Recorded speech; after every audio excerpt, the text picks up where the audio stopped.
Hello and welcome to the all-new singing and dancing Sunday night social with me and Mike Dix. How you doing, Mike? I'm all right. I'm just adding to the list of nights that my only social life is you.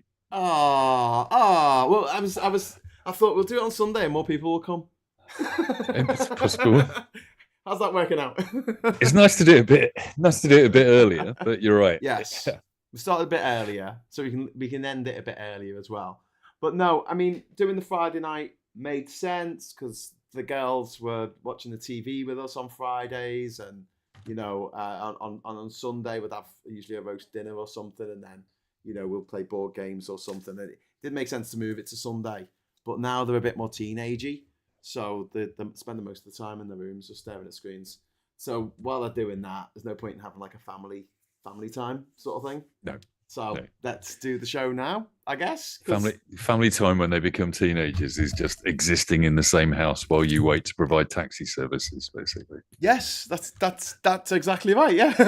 Yeah. So yeah, you're like a live-in Uber drivers. Yeah. Now, but obviously, if you went to Liverpool or anything, I'd always have to do the show on a Friday night, and it was quite difficult to get set up at my mum's sometimes because we didn't know what time the carers come 4 times a day.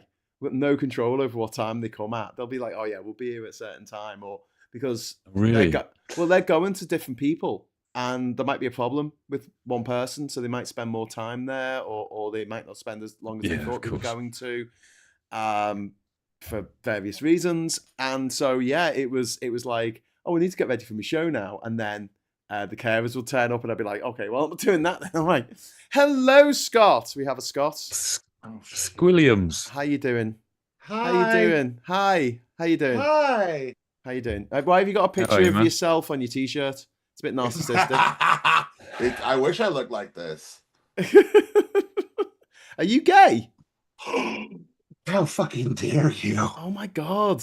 Yes, totally. You can't. Massive homosexual. News? You can't just out people like that, Graham. Sorry. No, I didn't say he was. I just asked him if he was. Yeah. Anyway, I've got a new Guinness World Record since we last spoke. Oh yeah, tell us You about have not. that. I mean, Scott, let's just see if we can stop him telling us about that. Should we try that? No, Okay, if you want. Sorry, guys, are we online? Yes, I hope so. We're live. Yes. We're live, Scott. Hi, everyone. Sarah, Chris are saying hello. Yeah, Sarah and Chris say hi. So tell us about your new Guinness World Record, please, Graham. It's honestly the easiest to break Guinness World Record in world history because it is Biggest show off ever. It is name the most capital cities of Europe from an image, from a picture of that city, from a landmark of that city. And the Guinness World Record at the moment is 20, because that's how many I got in a minute.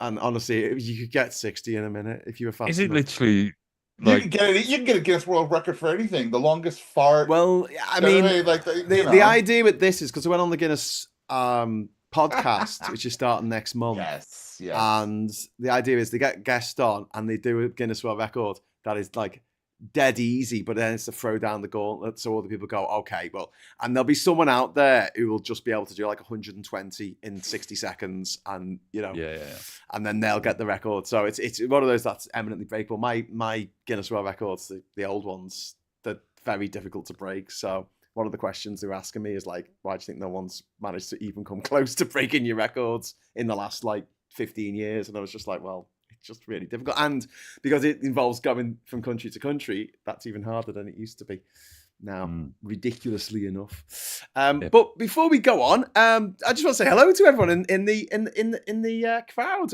in the socialites in the chat. We've got Daniela in there, we've got One Angry Pagan, we've got L Butterfly Effect, we've got Reverend Kathy, we've got Chris C, we've got Saz Simon, Perry Neum.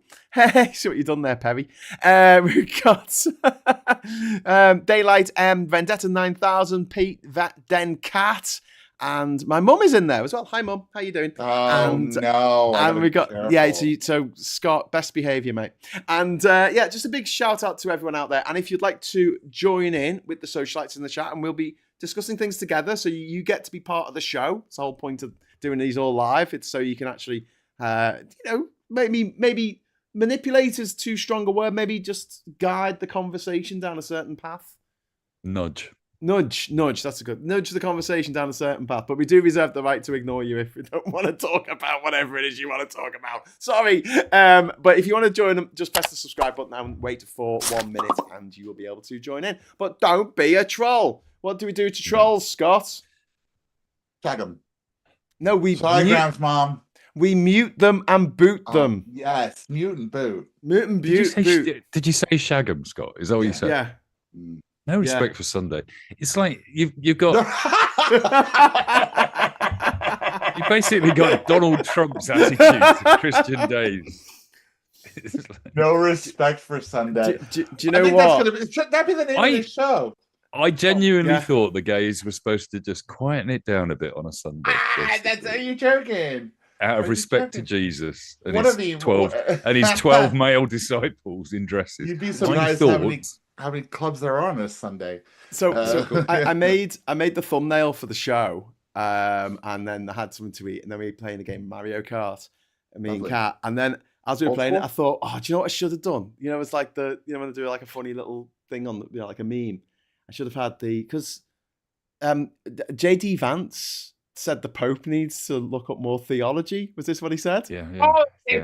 The best thing he's probably ever come out with now. Like I honestly didn't think he could top it. I honestly did not think he could top some of the bullshit that this man has said. This was brilliant. This week he was at the Turning Point conference that they have every other week. Somewhere. I think two people saying once a year, but yeah, it seems to be happening every other week. And they he literally someone asked him about the Pope, and I think the Pope recently criticized American foreign policy in regards to this war in Iran and probably everything else that they do. Well, not directly. It was indirect. He just said war's a bad thing. Yeah. He basically went, war, what is it good for? Absolutely nothing. And get down. MAGA has taken.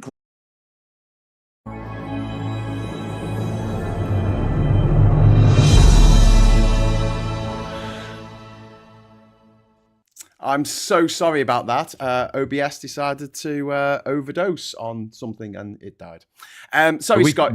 You were telling us. Cancelled? Scott just started talking about the Pope and Catholicism, and then suddenly the stream went dead. Yes, God said no. God said no. God said no. God said this homosexual will not speak. Yeah, he said, go and change that T-shirt if you're going to talk in my name. To something even worse. I put on Make Heavy Metal Gay Again. That's with a more picture appropriate. Of Rob Halford, who is a homosexual. Okay, so anyway. JD Vance, right? He thought he actually opined. He said he said the Pope should not be opining on American policy, should not be, and should think more carefully about his think more about the theology that he's talking about, or something. I can't remember the exact word. But yeah, and I was like, the Pope will know more about theology than JD Vance will know about anything ever in his life. Yeah. Yeah. Also, Vance is a recent convert to Catholicism, isn't he? Yes. Like it shows 3 years or so. the front of these MAGA morons that are running the country. I think the Pope should use the ultimate sanction against JD Vance, who's this new young upstart who's come along saying that the Pope isn't doing his job properly, doesn't know what he's talking about. And I think what we have here is a failure to excommunicate. Do you like that? That's what I thought. That the meme should have been for the show, but I thought about it too late while I was playing Mario Kart. Never mind. Can I tell you about my flag law, Scott? You what? My flag law. Oh, no. Okay, here's the plan, right? I think we should have a thing, right, each week where we bring in new laws. Like, if we were in charge, what would be a law that you would bring in? So it's a bit like Room 101, but instead of putting bad things in Room 101, you stop people doing bad things by creating crazy laws. So I think we need to have a respect the flag law. Okay, now stay with me on this. I reckon that if you put the flag upside down, if you don't fly it from an official flag post, if you don't take it down at night, if it gets dirty or scuffed or tatty or torn, it's a 500 quid fine. For whoever put it up? Yeah, for whoever put that flag up, because you have to respect the flag. If you put the flag with it, and it can't be defaced, so you can't get an England flag that literally says England on it, or stop the boat, or something like has that. a poppy on it. Yes, you cannot deface the flag, and you have to take it down every night. You cannot fly it at night, even on your own property, because it's disrespectful. It's disrespectful to the flag. And anyone who complains about this, we can say, well, why do you hate our flag so much that you want to disrespect it? It's good. I like it. Tatty flags up on the... We were driving back up from near, what's it called, Barnard Castle today, and the loads of places here in Dublin. Did you see Dominic Raab? Tatty flag. Yeah, I did. I kicked him in the arse and then ran away. But yeah, loads and loads of tatty flags that all... Because they were put up last summer. And they're all like they're just like half a flag, like they're literally falling apart. And I'm just like, we need a respect the flag law and bring it in and get some like tub thumping, because all the Boy Scouts and stuff like that, all the old Boy Scouts will be, anyone in the army will be up for this, because they have to treat the flag with respect. They can't just use it as a thing to put up a lamppost.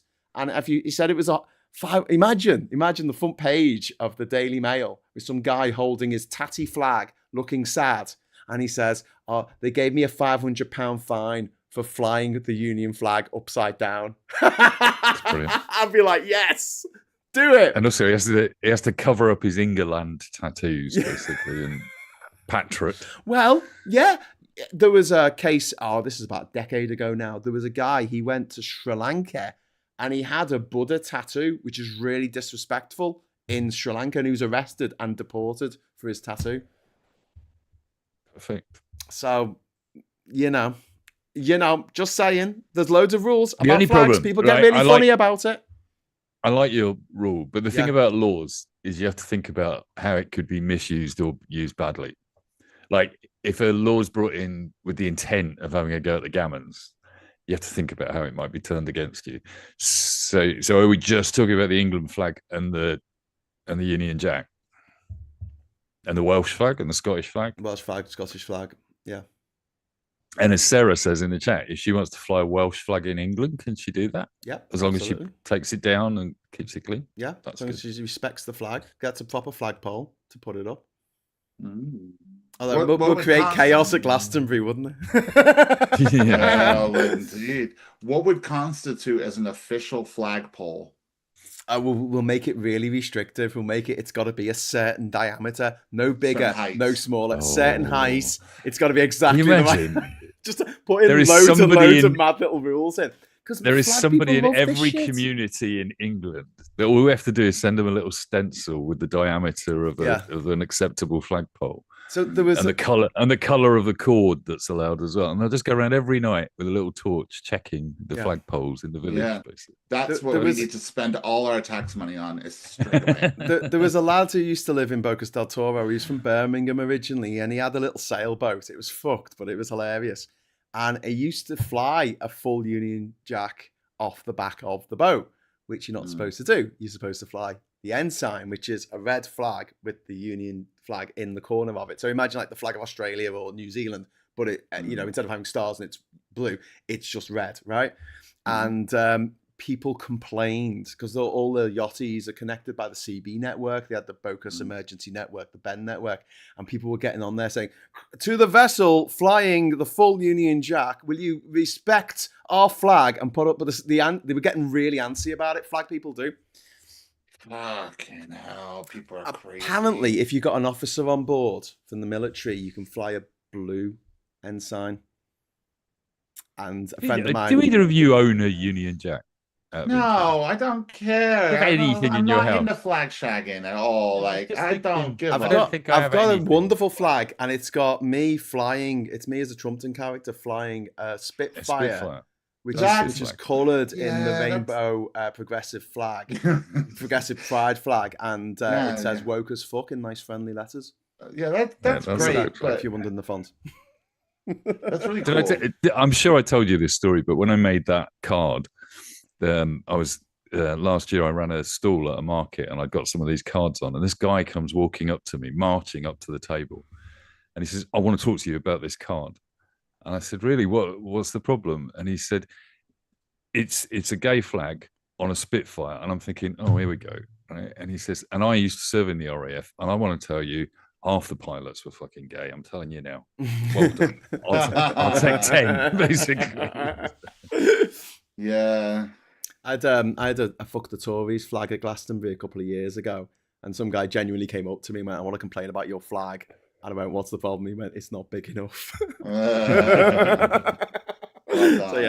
So yeah, that happens. But yeah, I mean, that would be a fun law to bring in.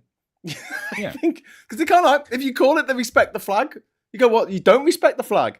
Yeah, what, you think it should be just held up on a street bit of street furniture, like a bit of anywhere, an old dishcloth? Yeah. But yeah, they're all over Durham, and because Durham's county council, sorry, Mum, are a refuck. I mean, they won't take them down. Sorry, Mum. They won't take them down, and they are they're wrecked. All of them are wrecked now, even the ones that are upside down, which is most of them. That is so. It's like half a flag. It's like a half a tatty flag. It just looks so appalling, and I don't think they understand. I think from a PR point of view, we need to get somebody that they would respect to launch this campaign. Yeah, as well. It can't be a lefty wokey. It's got to be somebody that they've got a level of respect for. Who would that be? Well, I would say David Attenborough, but they don't respect him anymore because he's too woke. No. Maybe can't Trump. You can't have Stephen Fry because he's too gay. Bear Can Grylls. we feed it into Bear Donald Grylls? Trump's people. They have more respect for Donald Trump as an Englishman than they do any Englishman, don't they? Bear Grylls was the chief Boy Scout until he decided to be busy mates with Russell Brand. Oh, I didn't know that. Has he stopped being the chief? Oh yeah, they kicked him out because he baptized Russell Brand in the Thames or something fucking mad like that. I don't know. Yeah. Chris says flying the flag upside down is a sign of distress, which I always like going around Glastonbury. If someone's got the Union flag up on a pole and it's upside down, I go, sir, excuse me, sir. Are you on distress? Are you on distress, sir? Can we dig into that? Is that a myth or is it real? Because I think only people that really understand the flag would even spot that that's a sign of distress. So is it kind of a slightly secret sign of distress for people that care about the flag? For the Navy. Right, and it's not a myth because it's a then flag. You don't fly the full flag. You don't fly the full Union flag in the Navy, do you? You fly the if it's in the Navy, it would make more sense if it's the ensign, if it's the red flag with the flag in the corner. Yeah, because then it would be obvious that it's upside down. Yeah. Well, I don't know. I think it might be one of those sort of there's something in there, but it's probably not true. I went to Georgia not long after the Russians had invaded and annexed a third of the entire nation. They took Abkhazia and South Ossetia. And I'm sorry, but that's one of those sentences that needs semicolons or commas, doesn't it? What? I went to Russia and I invaded. No, I went to Georgia. It sounded like you took over a third of the country. Yeah, and I took over a third of the country. No, the Russians took over, and I was told that when you say cheers, so how do you say cheers in Georgian? They said, well, it's Nostrovia. I said, that's very close to what it sounds like in Russian. And they went, yeah, but if you do it with beer and someone does it back to you, you know they're Russian, because Georgians wouldn't do that. In fact, they might be offensive. It's like a secret little code in Georgia. Right. So you can suss out who's Russian and who's not. Because it all used to be one country, didn't it? In fact, Stalin was from Georgia. Yeah. He wasn't from Russia. He wasn't Russian. He was Georgian. Hitler was Austrian. He was. Yeah. And Napoleon, if he'd been born a year earlier, I think, would have been Italian.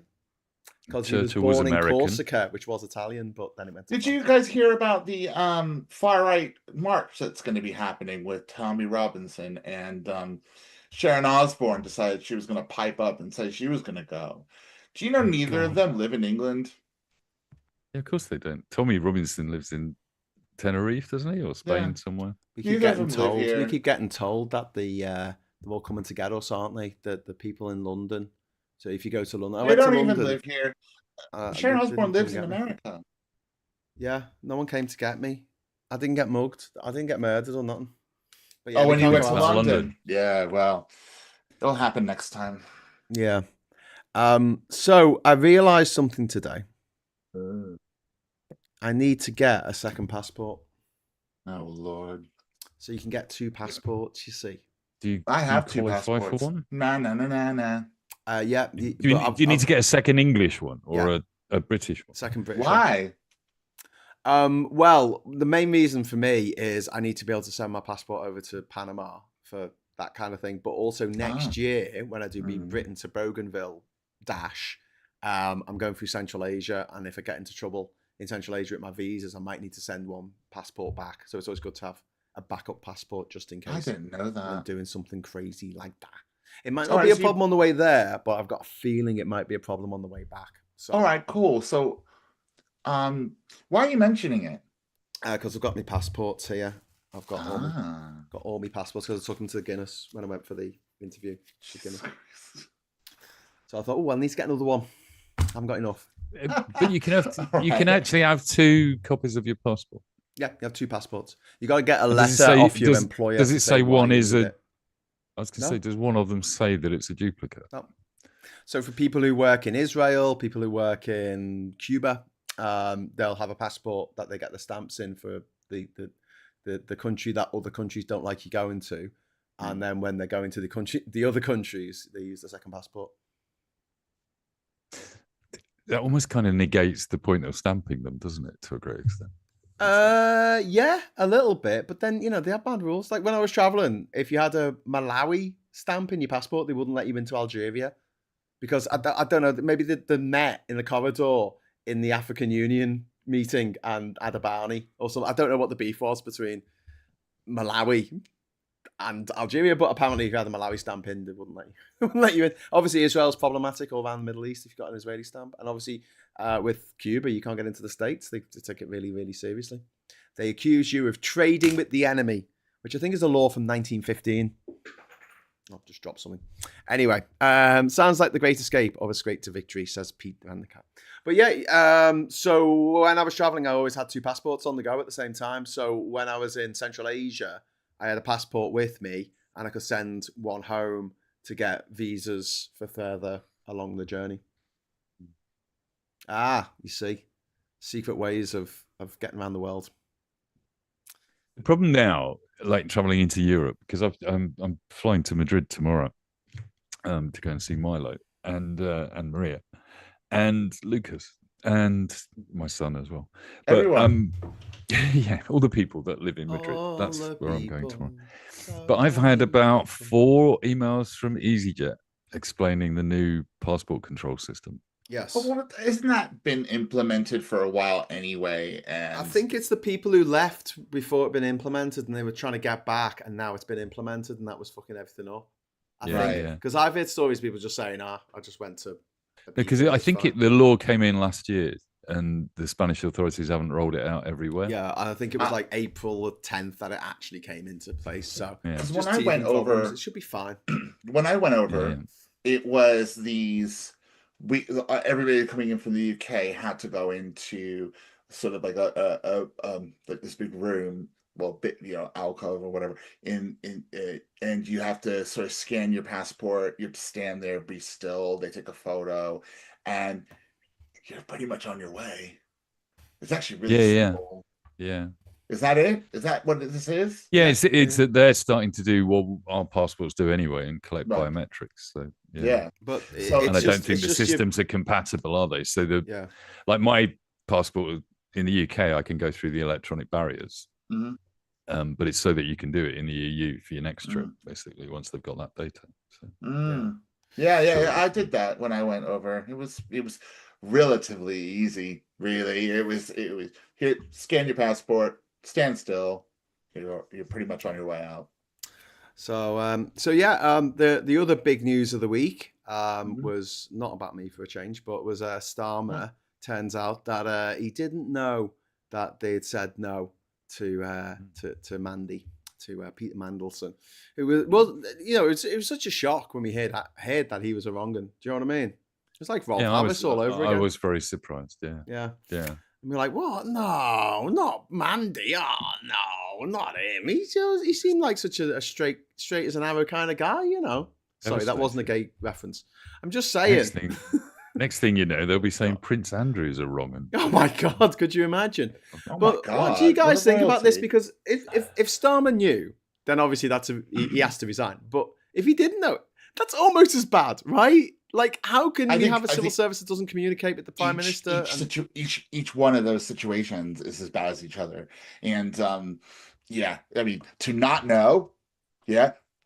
Why didn't he not know? Like, that should literally be the first thing he's told.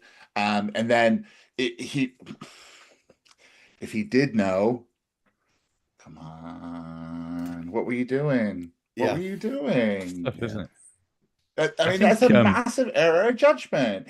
And when you think of it, you know, that calls into question your judgment in general. Yeah.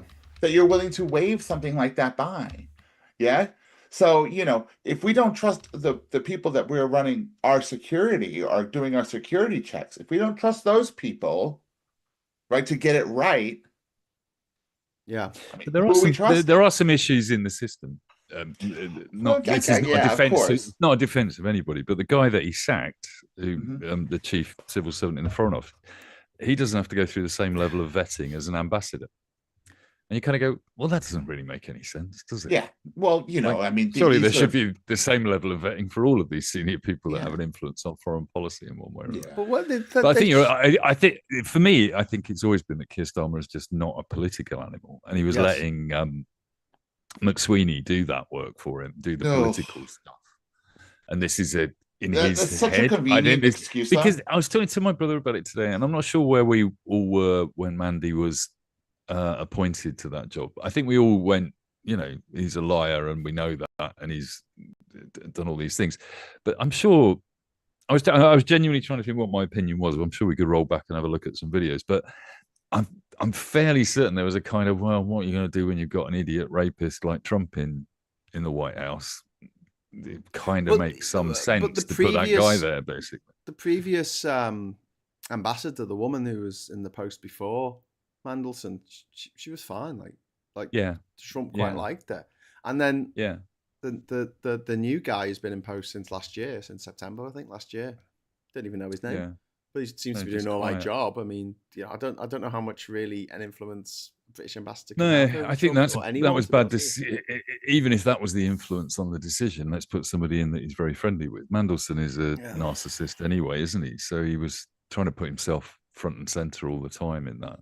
And I don't think that's the right way to handle Trump. I think being quiet in the background and just getting on with things is probably the right way to do it. Yeah, indeed.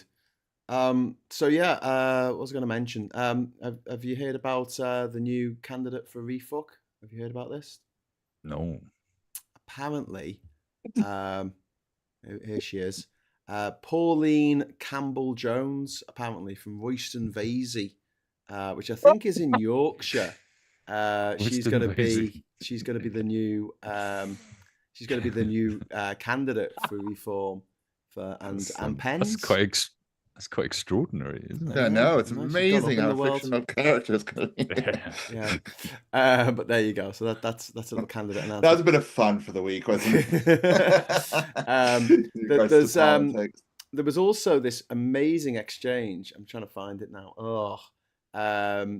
From Erica Kirk and Candace Owens. So if anyone knows anything about the American gobshitery, is that what it's called? That's a good word for it. So basically, these two women are very big Trump followers. Obviously, Erica Kirk has gone mad since she's a rock star now, isn't she? Since Charlie died. And I kind of make the joke again about her, you know, the fact that she left that relationship. Charlie really dodged a bullet there. Are we still doing continue forth with whatever? Give us the punchline. Go on. So Erica says, I was so looking forward to tonight's event at the University of Georgia with our Vice President, J.D. Vance, which no one turned up to. But after all our family has been through, I take my security team's recommendations extremely seriously. Thank you to amazing Georgia chapter for your support. God bless you all. Right? Mm-hmm. To which Candace Owens, fellow MAGA, said, stop. This is exhausting. You pulled out because of bad ticket sales. For the same reason, Turning Point Faith had to reschedule, in inverted commas, the Pastors' Summit and various other events quietly. People don't believe you and don't line up for you because you struggle to tell the truth about even the most basic facts. Where is the video of Charlie appointing you as CEO weeks before his death? The Secret Service sits above your security team. Where they're actually a viable threat, the Vice President would not have continued the event. Your closest threat is the shit public relations team that you hired that continues to operate under the illusion that they are smarter than the public. They aren't. Ooh! So the ladies are so that's really, really sexist and demeaning of me, but I hate them both, so they can fuck off. But I do actually love Miss Paula Thomas because you're absolutely awesome for putting in the first super chat of the evening. Thank you very much. £5 super chat there. The other question is, how did Starmer not know Mandy's reputation within the Labour Party? Yes. Yeah, I think he must have done. Yeah. He must have done. He must have. Come on. Like, I'm not defending him at all. I am just trying to put the balance of Starmer not really a political animal. Like, never really grew up in a local CLP, probably wasn't that interested in Labour politics. Yeah, but he should, essentially he's the leader of the party, though, right? Yeah, I know. There's no fucking excuse, is there? Because you've only got to turn around and ask your mate Alistair Campbell, what do you reckon, basically. Yeah. You know, the problem is... Do you think this is a good idea? Everybody would have gone, no, not at all. The problem is that Alistair Campbell is twisting himself in knots trying to deal with this issue, isn't he, at the moment? Because I think he was pro that choice. Wow. Well, a lot of people were. Do you know who was as well? Nigel Farage. Yeah. And can we agree to start calling anyone who suffers from the very serious mental health problem that it compels them to go into public office to feather their own nests, to, you know, for private financial gain? Can we call it Farage syndrome? I think that's. I mean, it could be tempted to call it Trump syndrome, but he's on his way out one way or another. Hopefully, you know, the way we want him to go, shit himself to death. But Farage is still going to be here in 10 years' time. You know, come on, cigarettes, do your thing. But yeah. So yeah, I think we should call it the Farage syndrome, and say to politicians very seriously, are you suffering from Farage syndrome? Is that why you went into politics? What's the Farage crypto story this week as well? 2 million. He spent £2 million on cryptocurrency. He bought £2 million worth of Bitcoin. Nice to have a spare 2 million to gamble. I know. I would love a spare £2 million just blow on bullshit. Gamble. You know what I mean?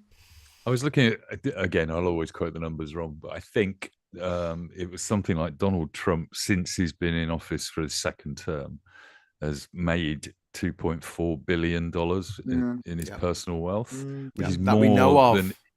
Which is more than he and his father ever owned. Yes. Basically. That's the most money he's ever had in his life. But the whole time he's just been feathering his nest. That is it. Yeah. That's all he wants to do. That's all he wants to do, my friends.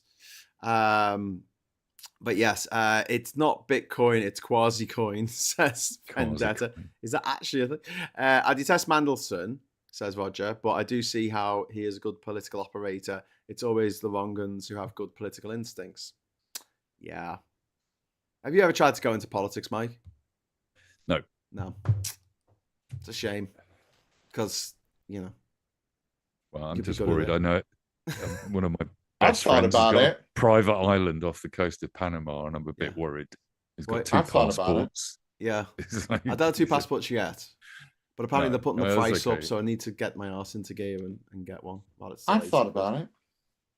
Yeah, I've thought about it. No. To be honest with you, Scott, I don't know what your reasoning is, but I always kind of think, I've always thought over the years that I just, I do have, you know, too many things in my closet that I'd rather not be aired in public. That's exactly why I don't.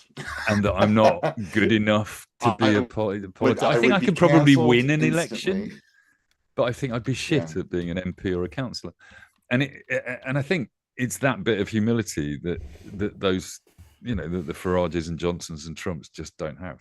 Basically. Yes. Right. Indeed.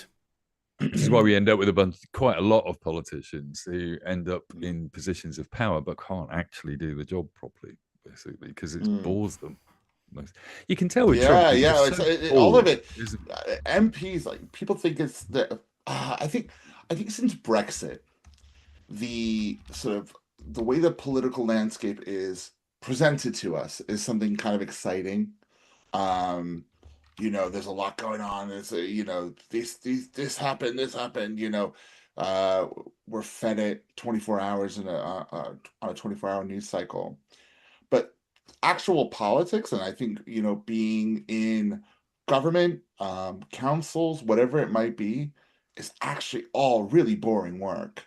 You're dealing with licensing and applications and, just like boring governance stuff. It's only the people that get to the top that are the characters that, that give it the sort of thick of it twist to politics, and keep it in the news cycle. But the truth of it is, like, to be a counselor or to be an MP, imagine what an MP surgery must be like on 1 day a week. And you have all these people showing up at your thing complaining about fucking fences. And also, relatively shit like that. Powerless in a lot of those situations as well. Yeah, There's exactly. not a lot they can actually do about things. Yeah, so but they have to sit and listen to all that shit. Frustrating as well. Yeah. And they still have to listen to all of it. I don't know if I could do that, because I'd be a bit like, you know what, you need to get the fuck out of my office with this shit. Do you know what I mean? I have better things to do. Have you thought about running for... Exactly. That's why I shouldn't do it. Oh, I go run reform and say, I don't care. Is your neighbor a Muslim? You know what I mean? No, well, fix your fence if he is. But I think, in all seriousness, fucking government, the role of government, the jobs in government, they're not interesting jobs. No. I can't imagine being a civil servant being an interesting role. I think there are some that are. I've met some people that have interesting roles where they're trying to change things and make differences. But again, it's very frustrating. It's a really frustrating job to do. I can imagine, because you have... Particularly in the civil service, because it's really about implementing somebody else's agenda, which will eventually be reversed. So if you're a longtime civil servant, I mean, you're kept in a job because everything just changes all the time. And again, I think that would be boring after a while. I think it would bore me. I've met, so I have friends who are civil servants, and they enjoy it, to an extent. I just don't. I don't know if I'd be one of them. I've thought about it. I thought about applying for the civil service, but it's one of the roles in talking and looking at the chat, and like, my view definitely is that I think I could win an election, because ADHD would just help me knock on 10 million doors and do great posters and all that stuff. Those people that you're the one. But then absolutely useless on day one in the job. And in America, to an extent we have it here now, but you have these sort of campaign manager jobs, which are permanent jobs, where they're just going from one election to another. Right. By elections and special elections, Senate elections, midterms, general elections. And that, you could see myself doing that kind of role, where you just play the politics for a campaign period and then move on to the next candidate to start promoting. Yeah. But I think I'd want to do it switching between the parties as well, because you'd get bored. You just go, oh, come on, I've got 7 Labour MPs elected. I'll try for a Green. And then you go, might as well do a Reform now, see what that's like. No, don't do that. They're evil. What they call that one guy? I think they called him. There was like this one candidate. There's another one. He's like a counselor. Another one. Who's like a counselor. But he has been like a Labour. And then he defected to like the Tories. Then he defected to Anderson. No, it's not him. It's somebody else. He then defected to Reform, and now he's with Restore. They called him like ideologically independent. Wasn't there one called Advance, or was that wasn't the one called Advance as well? Yeah, there was. Advance. Yeah. Restore it, like the people who support Restore are going after Refuck like crazy, aren't they? They keep publishing stuff about how they're actually run by Pakistan or something, and it's like this horrible racist stuff. It's disgusting, Right. But at the same time, it's knocking Farage off his perch and it's taking, votes. Well, it's going to take votes away from them. Yeah. I think the whole the party, lads. The split now is that restore reform. Yeah, we had another split this week as well. Bullshit. What? Which one? Your party split into two. Oh, yeah. Fuck off. Fuck off. And didn't the Scottish party break away as well? Right, the Scottish Your Party. I think that was the Scottish Your Party became our party. Yeah. Our party. Oh, shut the fuck up. People's Front of Judea, the Judea People's Front. It was always going to happen. Absolutely ridiculous. Yeah, but because it's all the people. It's kind of one of the. Yeah. And it's one of the problems of. It's like we were talking about the flag rule and why it's important that you have a second chamber and lawyers and everyone to crawl all over laws. Why it takes time for laws to be implemented, or why it should, because it's. Corbyn comes in with these ideas of how we'll democratize the local party, and then suddenly stands for leadership, assuming that he's just going to get elected as leader, and then doesn't win that competition. Basically, is that what happened? Because effectively he ended up having to be joint leader with the woman he really doesn't like at all. Oh, what's her face? That's how the democracy worked. Yeah. What was that woman? Zara Sultana.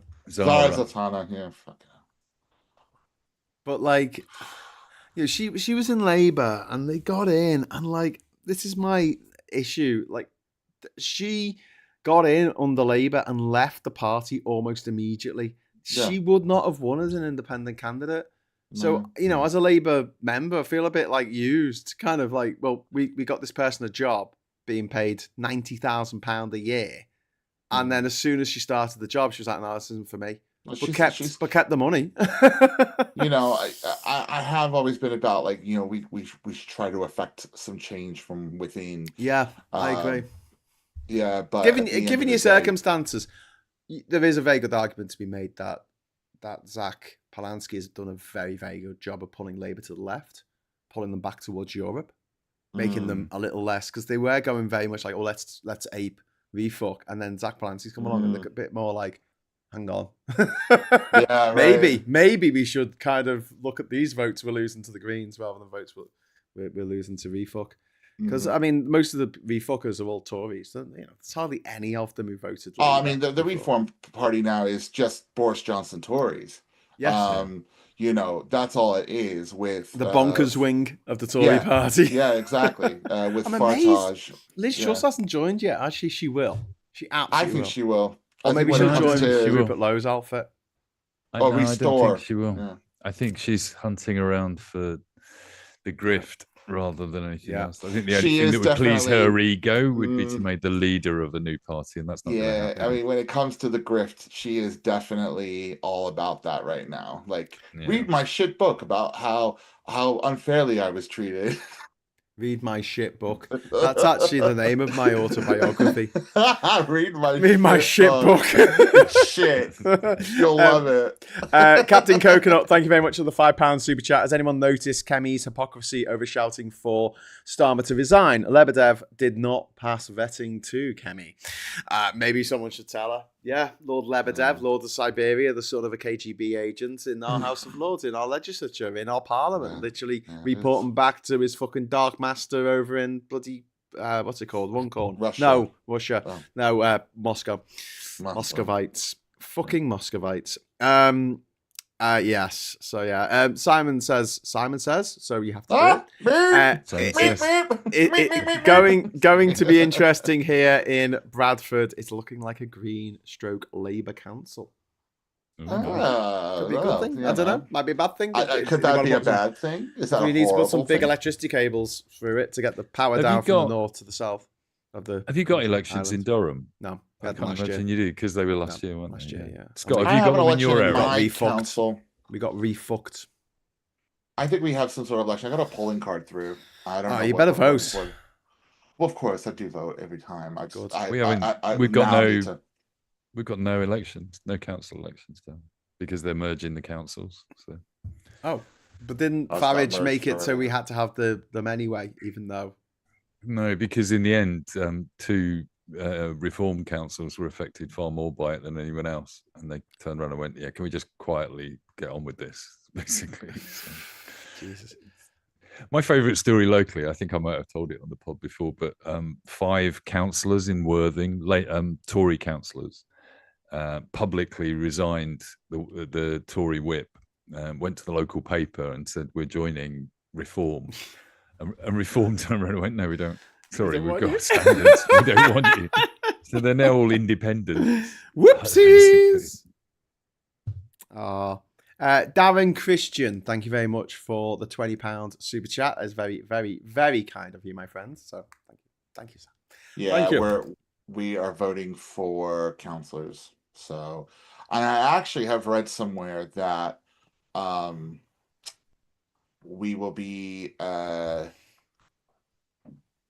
is a very high likeliness that Reform will win it. So that's unfortunate, but in London. I'll go. Yeah.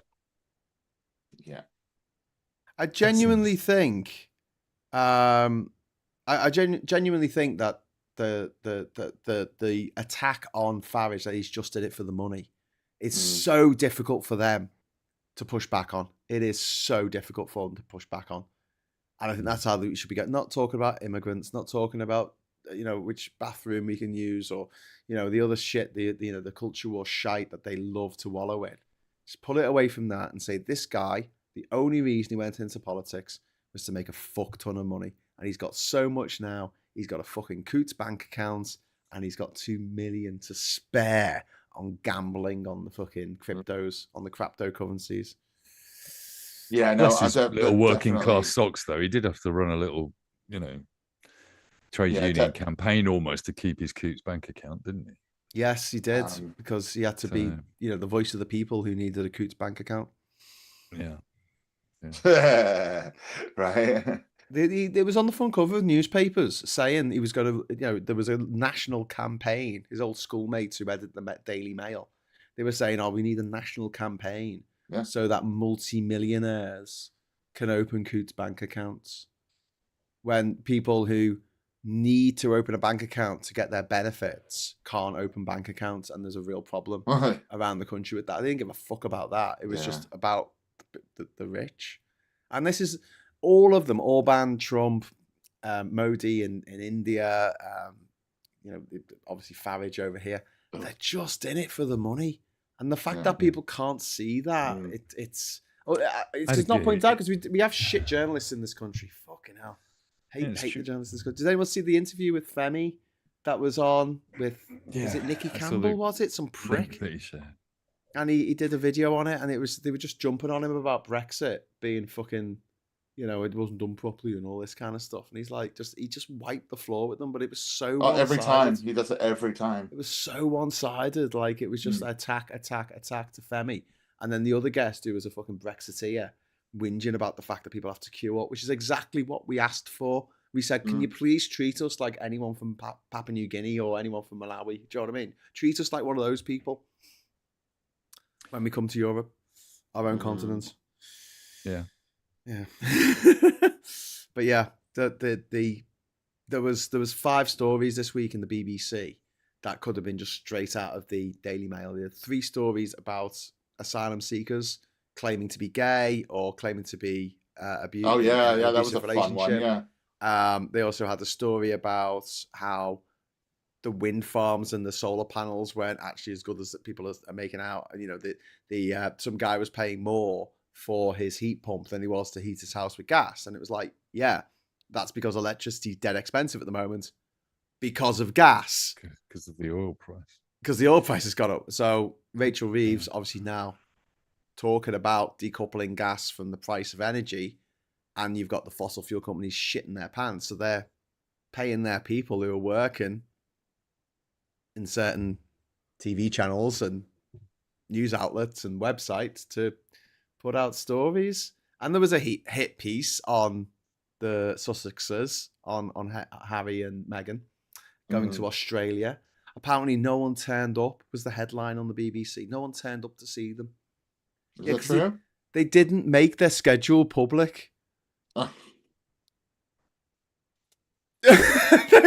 you didn't find that out till like the 5th paragraph where they went, well, because of the security concerns, they didn't make their schedule public, so crowds didn't know to turn out. This was a big difference from when they went as working royals, when loads of people came to see them. I'm like, because they told people they were going to be there.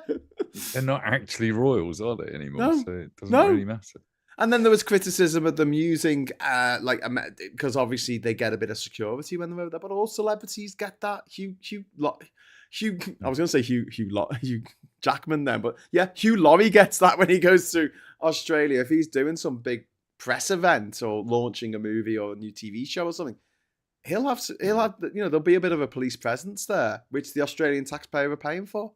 We pay for that when Zendaya or Sydney Sweeney come to London. We end up paying a little bit towards extra security that has to be put there because obviously terrorism threats are there and you're a high profile public figure. But it was just weird that this hit piece was in the it should have been in the Mail or the Sun or the Telegraph or something. But yeah, Telegraph's losing his fucking mind. It's getting bought Chris by C a in German the chat company. is saying that Reeves has announced she's looking at war bonds alongside cuts to welfare spending in an attempt to increase defence spending. Why not make the wealthy pay their taxes? Yeah. Tax. I mean, do you think there should be a tax on these flags anyway? Yes. A maintenance tax, basically. Yeah. Well, there will be tax because on crypto. If you don't, crypto needs to be brought under control. That is horrific. I mean, the amount of crime that's going on, the amount of people trafficking, drug dealing, gun running, that is going through crypto because it's an untraceable currency, untraceable international. And the Russians are they're just laughing their asses off because they're getting all this money through that guy in Thailand, the cryptocurrency guy in Thailand who just gave 11 million pounds to the fuckers. It's and it's not illegal. I met a guy when I was in hospital who, like, in a very rare conversation about politics, because most people don't talk about it. But he was saying, I don't like Starmer. And I said, why? And he said, because he's never run a business. I said, well, that's probably a good thing, isn't it? Because he's not running a fucking business. Because he needs to be a public servant. Yeah. I said he's a better public servant than Farage has ever been in his life, basically. But running a business is doing what Farage does, which is, you can't knock it as long as you stick to your, as JD Vance says, as long as you stick to your lane. If you're running a business, the task is to make profit on capital invested. I've got 100 quid. I want to turn it into 1,000 quid. Basically, that's not what you're supposed to do with taxes. Basically, it goes to show, right, that people don't understand politics in any way, really, because they say shit like that. Oh well, to be a good politician, you need to have run a business. No, you don't. That's the whole point of being a politician, is that you're a public servant, that you work for the public, not that you own your own private company. Yeah, it's like saying, to be a good pilot, you need to run your own business. Really? To be a doctor, you need to run your own business. No. Don't get me started on doctors running their own business. Well, okay. I have plenty of stories about that. No, that's stupid. That's like the stupidest thing anyone ever said that to me. I'd be like, no. Yeah, I mean, I genuinely think that we should try and do something about that as well. It's our system is run by a bunch of consultants that make 5 times the money they make in the NHS just because they work in the NHS.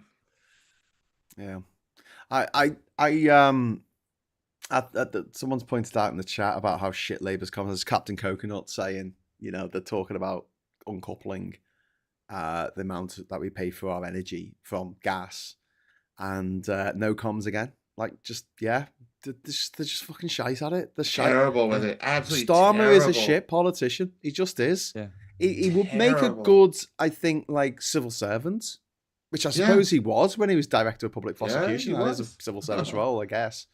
But as a leader, as someone who, I don't know, I can see the argument for him coming in where Labour were, and picking them off their arse and getting them together and just getting them to look a bit more professional. But I think he lacks political instinct. I think and that's something that you can't really learn. It's something that Farage has. It's something that Trump has. It's something that Boris fucking Johnson has. And to be fair, it's something that McSweeney had. Yeah. That was the deal, basically. But the problem that has unraveled really is that unless you've got a retail politician in the partnership, then it's too easy to pick them off. Because the opposition, we'd been gunning for McSweeney for quite a while, but the opposition parties have been gunning for him because he's a weak link. Whereas when it was Gordon Brown and Tony Blair, at least you could say, well, Blair could sell the policies and Brown could write them. And that was the magic of their partnership. You could argue the same about Osborne and Cameron. I know that there's the outcomes were not good, but Osborne didn't really seem to really want to be the prime minister. He was happy to just sit there and run things. Well, I think that was Labour's biggest mistake was Brown becoming PM. I think that was a really bad, because again, I mean, his political instincts might have been good. I think he was a very good chancellor. And then Alistair Darling was good after him, because obviously we had the credit crisis, and they really led the world in how to deal with it. And we were very lucky to have them in power at the time instead of... Totally. Could you imagine if it was like Liz Truss and Kwasi Kwarteng in power when that happened? Yeah. But Gordon Brown, he was just miserable. Honestly, he made me sad when I saw him. I'm sorry, Gordon, but he never sort of just, he didn't have any, like, is it bonhomie? Is that the word? Yeah. He didn't have it. He just didn't have the riz. He didn't walk into a room and make everyone feel $1 million. And Trump does that. That's why they like him. And I know it's hard to say and hard to us to get our head to, because he makes me feel fucking physically sick. But at the same time, he gets people somehow on board. He does. Yeah. And I think he makes people feel good about themselves. Unfortunately, the people he makes feel good about themselves, Mike, they're all racists. Makes racists feel good about themselves. Yeah. And black racists, black idiots. You go, no, I'll be a good one. Pick me. I'll be a good one. I'll be the Frank Bruno. Talking of football, I know he didn't play football. I was just going to say. Talking of the FBI, basically. No, it was the Merseyside derby this afternoon. It was the first ever. Is that a horse race? Yes. It was the first ever horse race between the blue horse Everton and the red horse Liverpool, and it was going to be a draw, which is a nice result, for the old rivals. And the fuckers scored 10 minutes into fucking additional time. 10 minutes. When do you add an extra 10 minutes to a football match? Yeah. Bastards. Will they play each other again? Yes. And again. And again. So it doesn't really matter. And again. Basically. They've played each other twice a year for the last 140 fucking years or something, man. Well, maybe not. Liverpool aren't that old. But Everton are. Now Everton have got a new stadium. There's 3 stadiums in Liverpool now, and all of them were or are Everton stadiums at one time, because Everton used to play at Anfield. I was randomly watching a YouTube video about Tottenham's new stadium. Yes, and they're going down. In 36 Well, watching this video, I was kind of like, it almost doesn't matter really, because the NFL spec'd the stadium, and they can transform the entire stadium and pitch into an NFL American football pitch, and it takes 24 hours to do, basically, to convert the whole thing. Amazing, isn't it? And they've become one of the only regulation-size NFL stadiums in Europe as a result of that. So if Tottenham go down, it doesn't really matter, because they've got this mega stadium that can be converted into it. Well, it does matter, because they'll lose 90% of their revenue, The jump between the top tier and the next tier down is 90% of your revenue.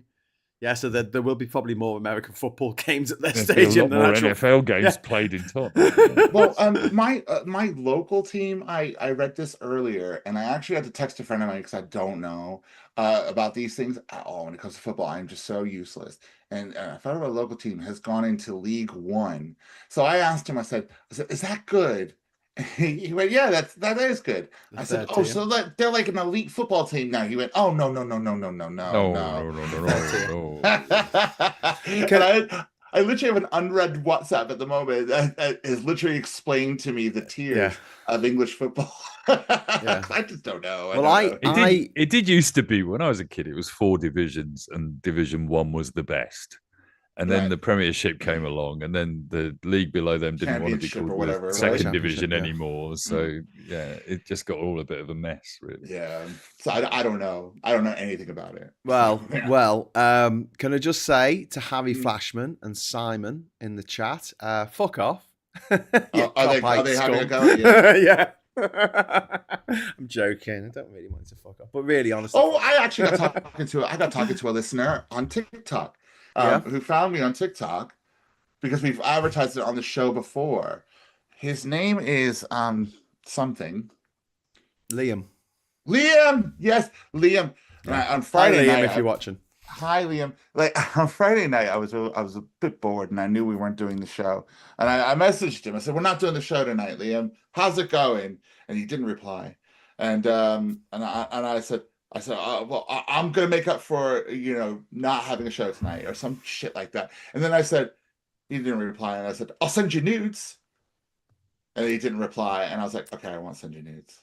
Yeah. and he was just. Does this happen a lot, Scott? Does it happen a lot? It was just a bit of fun. And I started to think to myself afterwards, I was like, I shouldn't have said that to him because that probably scared the shit out of him. But he actually replied back. He said he thought it was very funny. Well, I'm glad he did. You only get away with that because you're gay. If you weren't gay, and you said, "Can I send you a picture of me dick?" I didn't say that. Woman I said nudes. Who had shown no interest in you whatsoever, you'd have the busies knocking on your door. Yeah, I was. Why is it all right? Why is it all right to do it to men? I was gaining consent. Well, no, it shouldn't be all right to do it to anyone, Scott. But if I said I'll send you nudes, that's a question, isn't it? Well, or a threat. You didn't specify. Yeah, is it a question though? Is it? It was just me having fun. I'm not going to send nudes to somebody on TikTok. It's like I'd like to have you for dinner, and you actually mean you want to eat them. Anyway, to move the story on a little bit. Not a girl. Chris wants to ask, what about the news story about Richard Tice not paying his fucking tax? 100,000, another 100,000 on top of the 600,000 that he didn't fucking pay. And according to Dan Needle, this is definite fucking dodgy tax dodging fucking territory. Shocking behavior. This is the guy who said that the deputy leader of of Labour had to resign, Angela Rayner. I can honestly say to you, I don't think I'd ever saw this coming for this sort of news coming from a reform politician. It's very, very unusual that they would be associated with something so dodgy and criminal. Yeah. It's really not the kind of British standards and British values we expect. Yeah, exactly. And you know what? At the same time, I feel sorry for him. What a poor guy. Poor guy. He's got millions of pounds. His girlfriend lives in Dubai. Poor dude. Yeah, he lives in Dubai, doesn't he? He's being picked on, isn't he? Oh, poor thing. Poor Richard. Are we?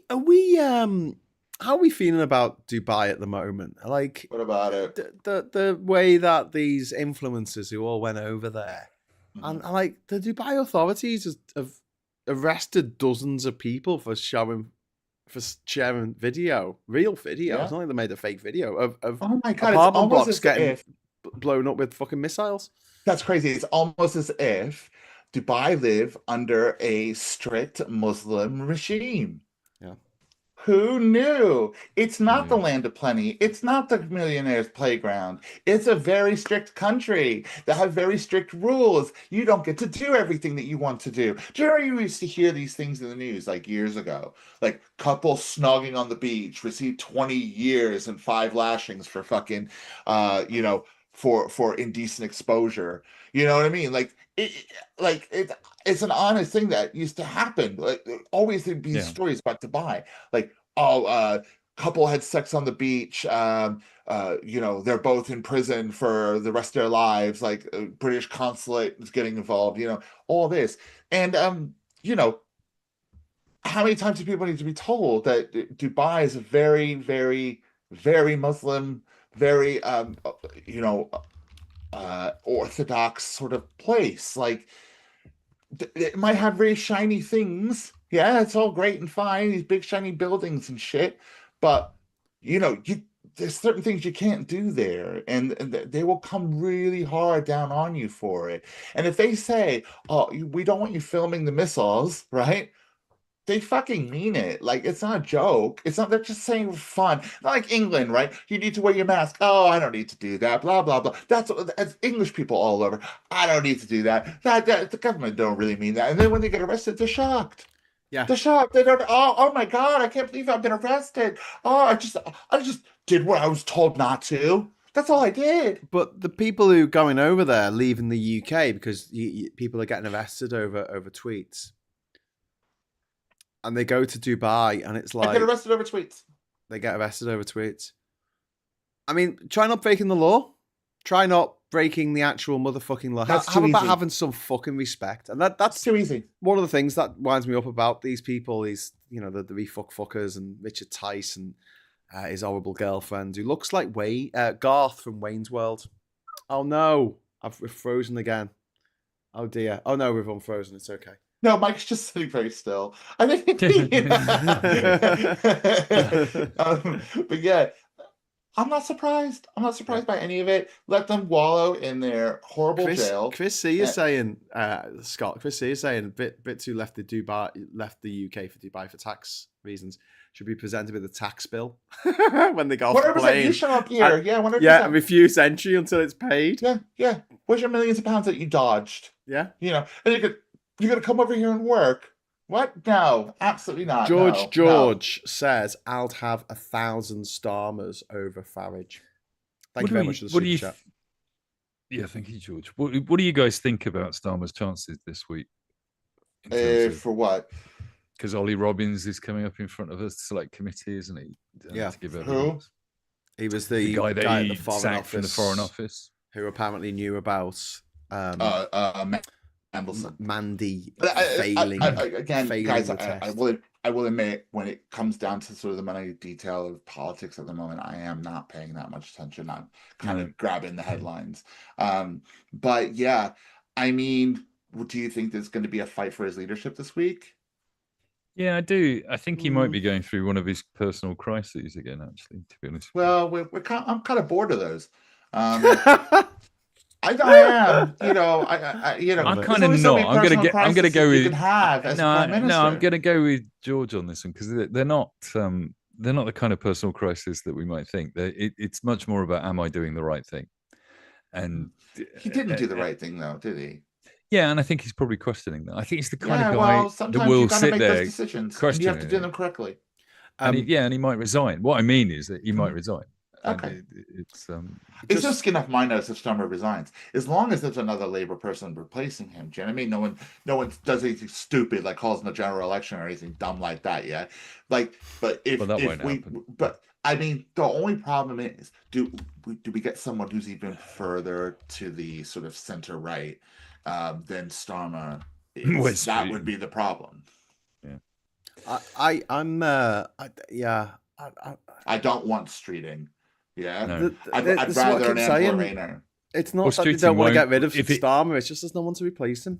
No, if Starmer goes over Mandelson, Streeting definitely won't get the gig because there's plenty of dirt in West Streeting's connections to Mandelson. Right. Simon's saying Starmer's out after the council election. I don't think he is. I think that unless they are fucking idiots, and I don't think he's an idiot. I don't think he's got political instinct, but I don't think he's a complete idiot. They've got to have a plan. And they know that out of all of the party, the most popular person to be a future leader is Andy Burnham. Yeah. He is. And then it would swing the party Yes. Right over to the left. Let Starmer stay in post until Andy Burnham's no longer mayor, because they don't want to lose the mayoralty of Greater Manchester to refuck. Because there's a lot of refuck voters in Rochdale, Crotchdale, and fucking places like that around Manchester. Well, there was a big march there yesterday, wasn't there? Yeah. It was a big. So that's the worry. March. So leave him in place. If maybe. But do you know what really fucks me off? And I'm sorry if someone's done this in the chat and I haven't read it, but stop saying they're going to have an early election. They're not going to have. Labour have got a super majority, and they have got that for as long as they don't have another election. They're going to leave it to the last possible fucking day to have an election. Yeah. Why else would they? I mean, that's what I'm saying. It'd be someone, a stupid suggestion. Let's have a general election. Whoever does that is dumb. It's like with Theresa May. The only way it would actually happen is if their ego got carried away and they thought it was politically expedient to do it. Yeah, but she wanted more MPs. She knew that it was going to be difficult to get Brexit through. This is what I mean. She wanted more MPs. Starmer doesn't need any more MPs.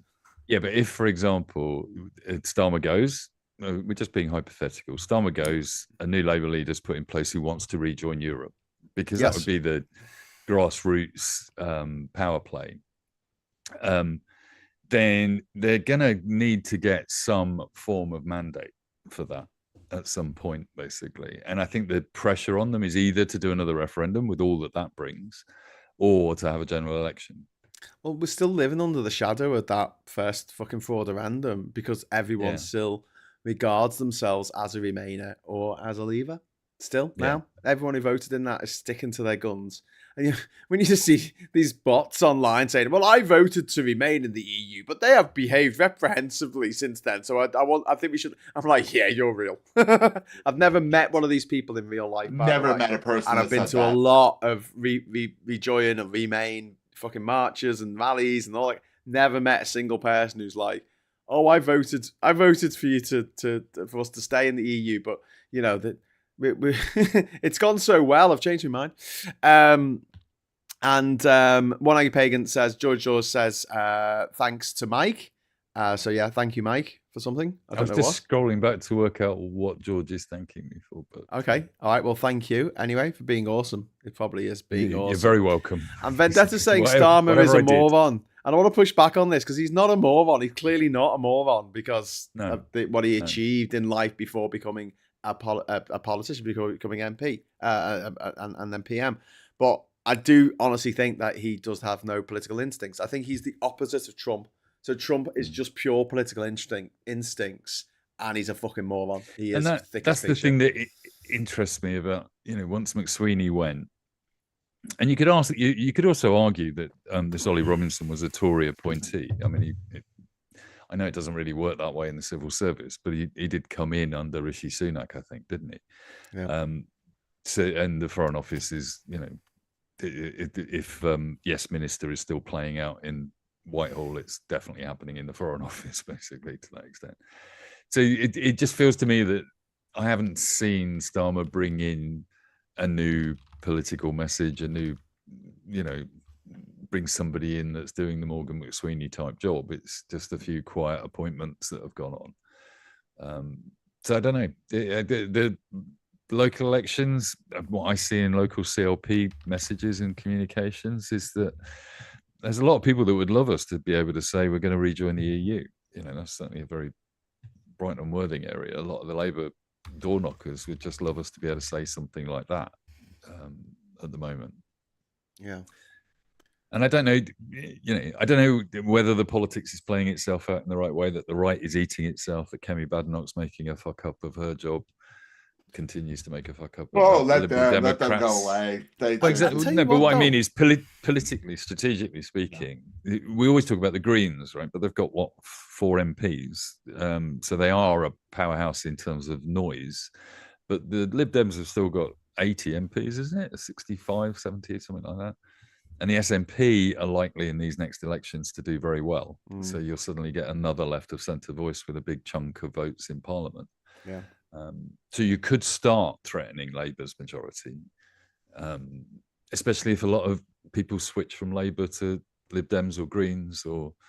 Well, I don't think it'd be. Yeah.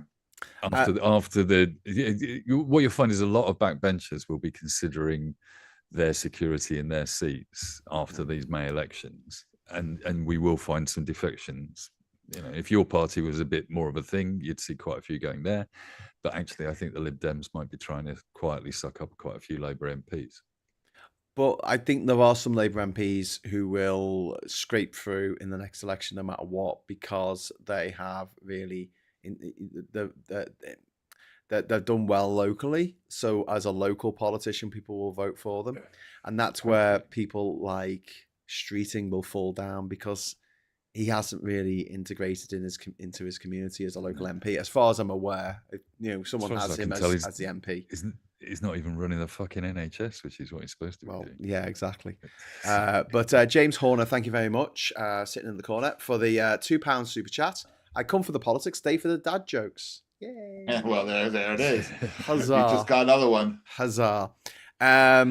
So Labour News, says Chris, Rayner and Burnham spotted holding late night meetings in Manchester, fueling talk of a sexy tryst. I'll tell you, a leadership challenge. Hey, I could show you some pictures of friends of mine out partying with Angela this week, because now she lives in Hove. There's a lot of she attends a lot of local Labour events. Brighton.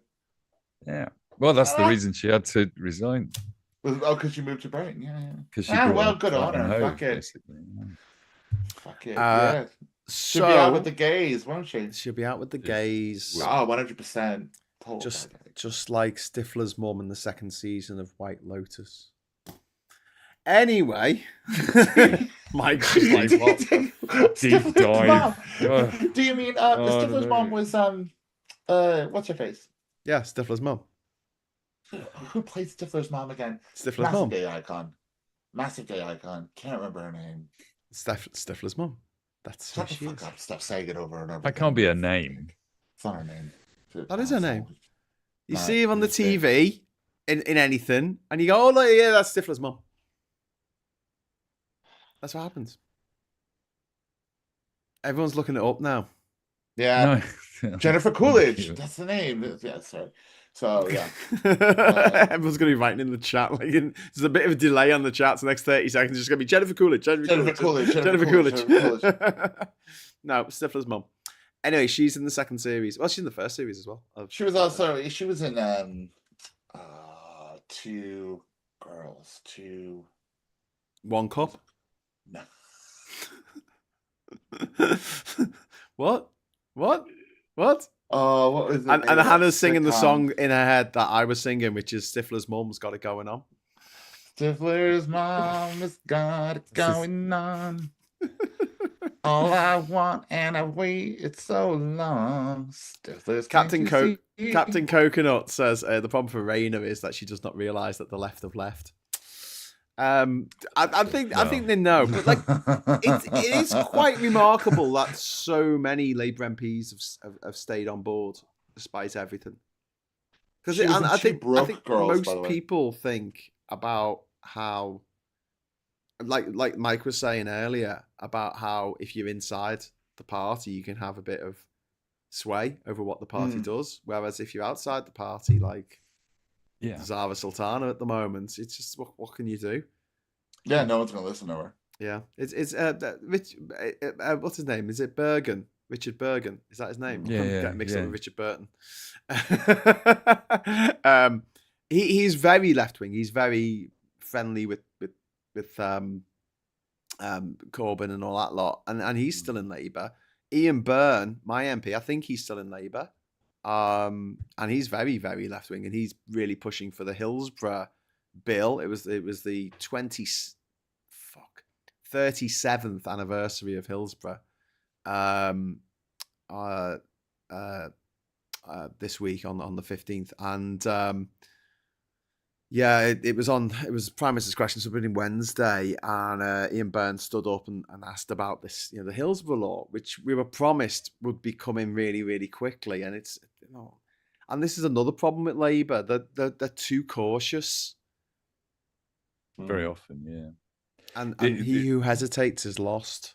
This comes down to the debate that's going on in the Democrat Party in the States at the moment as well, isn't it? Which is that, look, we need to be more populist and less cautious. And if Trump is using these powers and then there are not mass protests in the street from Republican voters saying that you're in breach of the, you can't do this, it's not democratic, then why don't the Democrats use those same powers to do good things? Yeah. But they're always cautious. They come in and they still start sucking up to the money people, basically. Mm-hmm. I don't think that we're going to get a left-wing government in Parliament again with this kind of majority again in my lifetime. Really? Yeah, I think it's ever going to happen. But do you think Labour's going to win the next general? Or I think they'll scrape. I think they'll scrape through. Yeah. As things stand, I think they'll scrape through. There's enough people who are pissed off with Trump and people Trump adjacent. The more we push on that with refuck and Farage being up Trump's arse and banging on about the fact that these motherfuckers are in it for the money. Richard Tice is in it for the money. Farage is in it for the money. Saz, thank you very much for the £2 super chat. It's very kind of you. That's 3 of 5 super chats that we got. So a couple more and we can release the confetti. And breaking news, according to Chris, the United Kingdom's maritime trade operations has escalated its threat assessment for the Straits of Hormuz and the Persian Gulf to critical, the highest possible risk level. Yeah, it's not looking great. I was watching, it's like not worth wasting a lot of time talking about it, is it? Because I was watching an analysis of how the stock market is reacting to the war and the economy compared to how the economy in America is reacting. And essentially they were saying that, look, Trump just really doesn't give a shit about the guy with a truck who wants to fill it up with petrol and buy a burger. He's got no interest in those people whatsoever. He's only interested in the stock market as an indicator in the economy. And it's not an indicator of how the economy is doing. It's an indicator of how many people want to gamble on the variability of Trump's decisions. Yes. And they said, if you just map out what he does, he waits till Friday, announces something on a Friday when the stock market's shut, waits for the blowback on Saturday, deals with it by Sunday night on Fox Business and says, we're going to have a peace treaty by tomorrow. It's like, you can just see the pattern. The Straits of Hormuz are open, it's all open for business. And then by Sunday, we're going to nuke the bastards because they're going to shut it again. Yeah. And then by Tuesday, everyone's gambling. We're in talks in Pakistan, and the stock market will be going like this. And Polymarket, that website that allows you to gamble on anything that's partly owned by Trump's son-in-law, billions of dollars being bet on all kinds of stuff, all really sus, all having 15 minutes before Maduro gets kidnapped, 15 minutes before Trump announces that he's going to bomb Iran, 15 minutes before he says he's going to stop bombing Iran. There's these massive trades going on. It's always the same 15 people. It's all Trump's family and friends. He's going to do it in 2 weeks. Yeah, everything's going to be done in 2 weeks. Donald Trump. Everything's done in 2 weeks. In 2 weeks. It'll be done in 2 weeks. Oh, sorry, George only. Sorry, mate. You missed my milestone chat. So thank you very much for the super chat, my friend. That is very, very kind of you. The milestone for George only, who's been a member for 31 months. Wow, thank you very much. Thank you. You're the best. You are the best. I still like Starmer. I agree that his government fucked up on certain issues, and McSweeney was a crap advisor, but I'll have 1,000 Starmers over previous 15 years. Yeah. I mean, compared with Liz Truss, Liz Truss is just a fucking. But I was gonna mention this. Like, have you noticed how people don't like smart politicians? They'd much rather have a dickhead in charge. Yeah. Because if they have a dickhead, they're funny and because people can feel superior because they go, well, at least I'm not as stupid as Liz Truss, at least not. And also I think it's about what people perceive politicians to be. Yeah, they want to put the politician there that they see the politician to be. Like, so when you talk to morons who say it doesn't matter if they're all the fucking same, right? It's like, okay. But the reason you keep voting in the people that are crazy and stupid because you're projecting the fact that you think they're all crazy and stupid anyway. So you're going to vote for the one that is crazy and stupid. That's what's happening, and it's so stupid. Yeah. But in better news, we have just hit our goal thanks to Saz and a lovely bit of £2 super chat in there. So thank you very much. Very skillfully done there, Saz, because that allows me to do this. Diz, this is for you. Confetti. Yay! Woo! Confetti! So yes, thank you very much to everyone who's chipped in for the confetti this evening. Talking of popcorn, I had a popcorn. I went to the Bishop Auckland Food Festival today, and I got a cupcake, and it was a popcorn cupcake.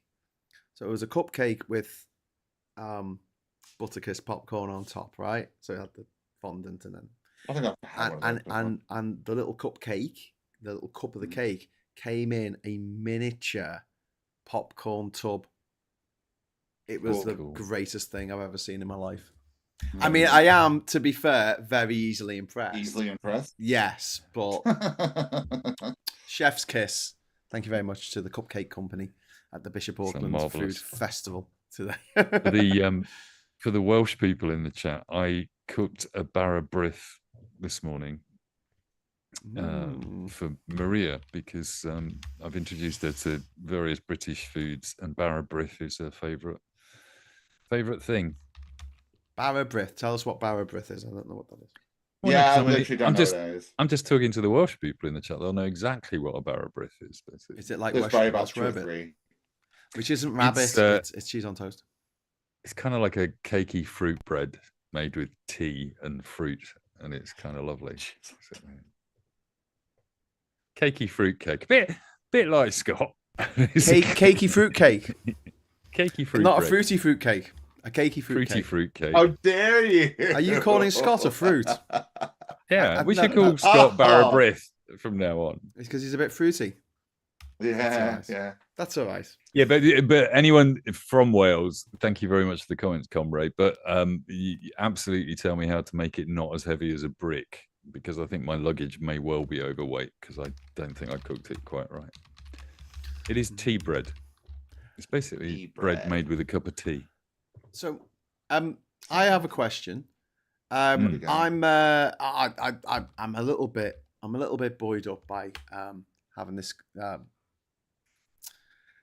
what's it called, podcast thing with the Guinness, with the people at Guinness HQ in Guinness World Records. Sorry, it's not Guinness, that's the drink. Guinness World Records HQ. And I'm in the mood for setting some more records, right? So one of them that I've been thinking about for a long time, and I think Mike, I mentioned this to you before, is doing a 48-hour long live stream, solo live stream for 48 hours, and I'll get the Guinness World Record if I did that. Really? Yeah. So I'm thinking, set up here, that camera, get my phone set up as well, and get my other camera going on my laptop. So you got 3 different angles, just in case this fucking, imagine I've been yakking on for 47 hours and then this computer turns off or it crashes or something. What happens if it crashes? That's the thing. Well, that's it. That's not my first question. I'll have 3 different things going. When are you going to go to the toilet? You're allowed 5 minutes for every hour. But what if you need a really big shit? It's going to take longer than 5 minutes. Yes, so you can bank them. This is simply another thing that I may be more qualified than you to do, basically. Get a stoma. Get yourself a stoma, mate. No, it's fine. You get 5 minutes every hour and you can bank it. So if I don't have a break for 4 hours, I can have a 20-minute break. Okay. And I can hold a shit in for a week. So, you back shitters and your problems with achieving Guinness World Records. Yeah. I can hold in a shit for the entirety of the Glastonbury Festival.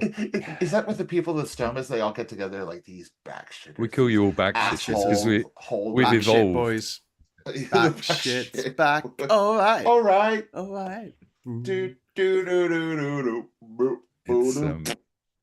I got a real test tomorrow of this situation. There is a psychological thing that I am very comfortable now with all of this. But I'm very comfortable as long as I'm not too far away from home and my supplies and all that stuff. So I've been going through that. I've been working on myself to get my head around what you do.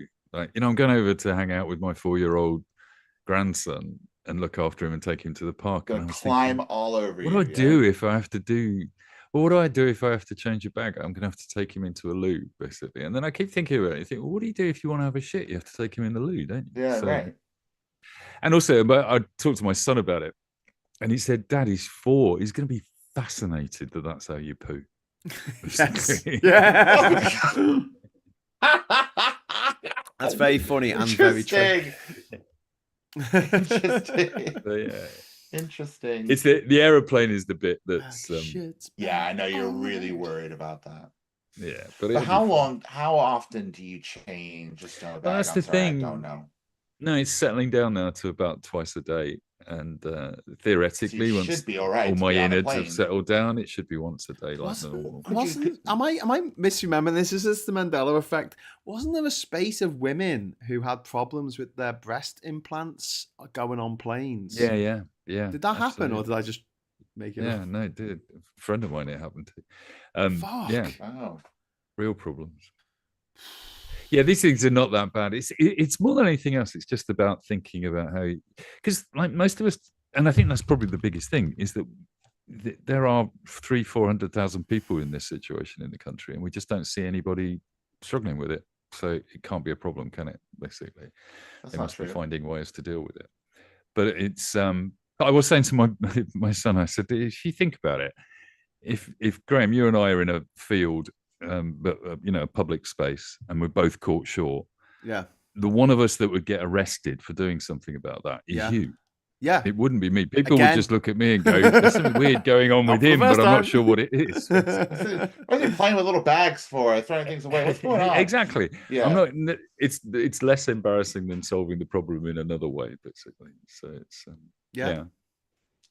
And how's it going? I mean, I mean, aside from the bag and everything, are you still not feeling any pain and discomfort like you used to? Yeah, pain's gone. So are you not on painkillers or anything? You're not having your daily. No, I've not been. You've not been having your daily heroin or nothing. Yeah, well, I avoided that this time. Oh, okay. Together, so I did the whole operation. Have you got any left over? Yeah. Oh, great. Okay. Could we talk? Yeah. I live in Brighton, and I have a litre of oral morphine. Basically, it's like you're sitting on a gold mine, dude. You're sitting on an absolute gold mine. Yeah, if I can put it in little bottles, I reckon I can sell it. I reckon you can do that easily. Get a few syringes, you'll be fine. Yeah, I will be there in a day. No, I'm joking. But yeah, no, Chris is saying, Graham, you can safely fly with the breast implants as cabin pressure changes will not cause them to explode or rupture. Yeah, I know. But there were some problems. I think there were some in the late 90s that caused problems. I was thinking that with the stoma bag, that's not going to be the case, is it? It's not going to expand or shrink. I mean, it might do, but it's dealable with, basically. Maria, bless her, she was over a couple of weeks ago, and she sent me pictures as soon as she landed in Madrid, and she'd done a detailed survey of the toilet in an EasyJet plane, basically, to be able to say, look, you could change here, you could do this, there's bins here, basically. I thought, oh, bless her heart. That's but it genuinely made me feel a bit easier about it. And I've talked to a couple of cabin crew about it as well when I was at the airport the other day. So I think it's going to be fun. It's one of those things, isn't it? You don't want to talk about it, but it's something we all do. So we should be able to talk about it to an extent, but it's still just an embarrassment. I mean, you know me, I don't have a huge problem talking about it, basically. But no, I mean, just what it is. You know what I mean? Yeah, it's poo. It's fucking poo. Yeah, exactly. Yeah. But it is quite a big week. I'm doing trains, planes, and automobiles. Tomorrow. Yeah. Dad joke central tonight. I got that reference. That's good. I'm gonna get a drink. Are we staying on for a little while longer? Or? Yeah. You go get. You go get a drink. You go get yourself. We're doing the 48-hour podcast, Scott. Yeah, not tonight. We aren't. This is the record attempt, mate. So yeah, there is no record at the moment, but they want a minimum of 45 hours, 45 minutes. I'm going to be honest with you. I'm surprised that. Is it just that nobody's thought of making a record yet? I don't think it'll be that easy. I mean, I could do it, I reckon. I mean, if I didn't think I could do it, I wouldn't say. And do you think it's easier because you've got the connections, you've gone through it already, etc., etc.? It's like easier to get the record. Yeah. I mean, I'm not talking about easy to do. No. But easier because you know who to inform that you're doing it. Because what happens a lot of time is you get in touch with Guinness World Records, unless you're willing to pay them quite a bit. They'll be like, okay, we'll get back to you at a certain point. And if it's not a record that's already been set, and I like doing records that not been set, because then you're not trying to take anyone's certificates off them. And also, like with my record to every country in the world, it could take me 4 years. You know, I wanted to do it in a year, but it ended up taking me 4 years. But so what? And you can imagine a couple of attempts at this one as well, basically. Yeah. If I have to, But I mean, I'm hoping that to do it next month when I don't know yet when they're going to be putting it on their website. The interview that I did with them, the podcast, but it should be in May, so it should be next month. And when they do, I want to be streaming, so that if they advertise this channel, I mean, I do mention this channel, and I'm so glad I changed it to Hughes of the World last week. Good timing, yeah. Good timing, because I didn't want to be on there going, I'll talk about politics, because no one's going to be interested in that on the Guinness World Records page. No. So they've got 13.1 million subscribers. And you know what? If I got 25 new subscribers from doing that podcast, it'd be fucking worth it. Because it would be worth setting up a record attempt, wouldn't it? From that point of view, definitely. Yeah. So if people come over here, I'll be like, oh, I'm going through. Do you think would it be too ambitious as well for you to call some of the people that you met on your travels during that show? I'm just thinking like the 48 hour. I'm pretty certain you could talk for 48 hours end to end. Talk about each country in the world for 15 minutes.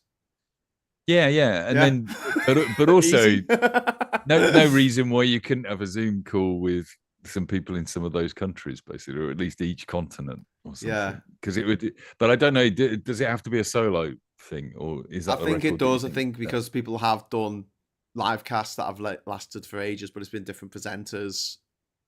Do you know what I mean? Right. This is solo, so it will probably just have to be me on my own. But I will be joined hopefully by the people in the chat. Nattering along. Yeah. Maybe we'll get some publicity for it. Maybe we'll get some trolls for a change. So we'll give the mods something to do. That's a good idea. You could actually do a troll hour or something in the middle of it all, just to make it exciting. Say only trolls in the chat. Trolls in the chat. That could be the name of it. The only trolls in the chat. Yeah. It'd be quite good to wind up the trolls to the point that they have to pay for super chats in order to troll you, basically. You just go, bring it on. It's fine. Well, we originally spoke about this because I was thinking about this way back. I actually looked into it in 2021. 2021. And that's when they got back to me about it being 45 hours and 45 minutes. So I I haven't actually looked to see if anyone's done it since then, but I looked on my application and it hasn't been updated. But we were talking about it when it was the British general election, and then when it was the American election. Remember, I was talking about possibly doing it, and I was like, but what if Trump wins? And he did. So I'm very glad that I didn't set anything up for then. But I got in touch with YouTube and said, do you want to do this down at the YouTube studios in London? And, a bit of publicity for the live streaming stuff. And they were like, nah, because politics. I could talk about travel. So hence Hughes of the World, another reason why I'm doing that. I'm going to be spending a bit of time this week actually looking at this channel and changing how it all looks when you first come here and what you see. And there's going to be Graham Hughes politics or just politics. And then there's going to be travel and stuff that I've made, because I realized having it as different channels, it's so hard to get the audience, and also it's not like I do go film a short film regularly, you know what I mean, but I have got a lot of stuff that I haven't edited. The other thing, and me and Kat were talking about this weekend, we had the weekend off for a change, so we went out Friday, Saturday night, and we were chatting about the channel because we're cool like that. And what we could put on it. So I'm trying to make it a little bit more towards the whole travel stuff as well as the politics stuff. But also my schedule for the days now. I've tried in the past to go, okay, I'm going to do 2 hours of writing, and then I'm going to do 2 hours of websites, and I'm going to do 2 hours of editing, and it never fucking works because I know what I'm like. I start pulling at a thread. You're not in the mood to do the things that don't you scheduled yourself to do, basically. Or I start pulling on a thread and I just go down that rabbit hole, and it's, you know, I literally wrote another book while procrastinating writing about finishing the one that you were supposed to. No, I was doing a website. It wasn't even a book, it was a fucking website. I was supposed to be making a website. And Kat comes in, she's like, have you finished the website? And I go, no, but I've written a book. And it was the Brexit cooking book. I just like, I've written a book. It interested me more. Victorian recipes. So what I've decided, instead of trying to do a timetable, just do it like this. So I do the show in the morning at 9 o'clock. That's great for me because I've got to start it at that time. Because otherwise I'll be letting people down. Don't like letting people down. And then I'm just going to have days, and the day is a writing day, or it's an editing day, or it's a website day. And I can do anything I want as long as it's writing, as long as it's editing, as long as... And I don't have to start at a certain time. I don't have to end at a certain time. I just have to do some stuff that day. And I know what I'm like. Once I get started, I'll get it all together. You know, I'll make something cool. So that might work with my ADHD a bit better, and obviously with ADHD, it's a lot of trial and error. Look, Scott's fucked off now. He's like, oh, fuck those guys talking about the fucking ADHD. I was working on a sort of plan about, you know, now I'm getting better as to how I get back into making some money, and I started looking at an ADHD plan. One of the things I do like about AI is that you can give it a briefing and just say, these are the things I want to do. Yeah. But I really am shit at strategy because I've got ADHD. So I really would like to come up with a way to do this that really appeals to my ADHD or my particular version of it. Yeah. And he came up with this really quite sweet idea, wherever it got it from, of having seasons rather than a business plan with stages that you have to do in order to impact everything else. It just said, have a season of this and a season of that. A season of goodwill. And a season of art and a season of making another book. Scott, would you like a season of good willies? That's Pride Week, isn't it? Pride Month. Yeah. Now that I like that idea of having like a season. It doesn't have to be 3 months though, does it? No. You could just say, okay, I'm having a writing, and it resonates with what you were saying about having a day of writing, but it doesn't matter what it is. And that was the thing about this plan. It said, don't pin down a book that you want to finish or a book that you want to write. Just say, this is the time that you're allowed to write. Yeah. So write something, basically. So like Monday's my writing day. I'll get some stuff written. There's Final Draft do a script writing thing each year, script writing competition. It's one of them you've got to pay to be part of it. But honestly, last year I did it and it was absolutely worth it because you pay a bit extra and you get feedback. So my script got into the top 50 for adventure films, which was fantastic. I mean, I didn't get any further than that, but like just being in the top 50 in the world was pretty cool. But the feedback I got was fucking fantastic. It was really good, really detailed, and highlighted the stuff that they were happy with and highlighted stuff that I needed to work on, and it was really, really, really useful. So I want to do that again. And what they do is, if you submit it now, it costs like 50 quid. If you submit it in 3 months' time, the price keeps going up in increments each month. So if you ADHD leave it to the last minute, you've got to pay like twice as much to submit it because it's a late fee or something. I don't know. You can still go in the competition, but it's a great way of getting me to get me fucking boots on and actually, get it done. Miss Paula Thomas, deadlines by somebody else. You're allowed to hate them, but you will do them. Yeah, basically. Yeah. But I wish my publisher would give me deadlines, but he's got ADHD as well, so we're just in this ADHD loop of. Miss Paula Thomas, thank you very much for the £10 super chat. Can I just recommend the Gary's economics video from this morning? It was centered on Rory Stewart's assertion that nobody who has at least an MA can be regarded as a professional in any subject. That's what Rory Stewart has said. Nobody who has interesting what Gary's view was doesn't have at least an MA, I think that's supposed to say, can be regarded as a professional in any subject. Thank you very much for the super chat there, Ms. Paula Thomas. And honestly, like, half the experts on the internet don't have fucking MAs. I'll tell you that now. And the people who do have MAs and, to PhDs be fair, are Rory Stewart spent a lot of his book about politics complaining that I don't know if we're allowed to say it, but as an ex-spy, basically, and a specialist in the Middle East, he was given the prisons remit when he got into Parliament. Something he knew nothing about. So maybe he's qualified to say that you should be qualified now because he wasn't qualified to do the job he was given. No, but that's the thing. Politicians don't necessarily have to be qualified in a particular field because they're supposed to have the advisors around them to advise them. And okay, fair enough. Because you know what it's like. You meet an expert in something, and do you think they've got any political fucking skills? We think Starmer's bad. Have you met some academics ever? I mean, come on. Yeah. No offense to them, and they're lovely, lovely people, but political instincts? No. These are people who have never left university. They've never left school, effectively. Is Kat in the room with you now? Oh, it's okay.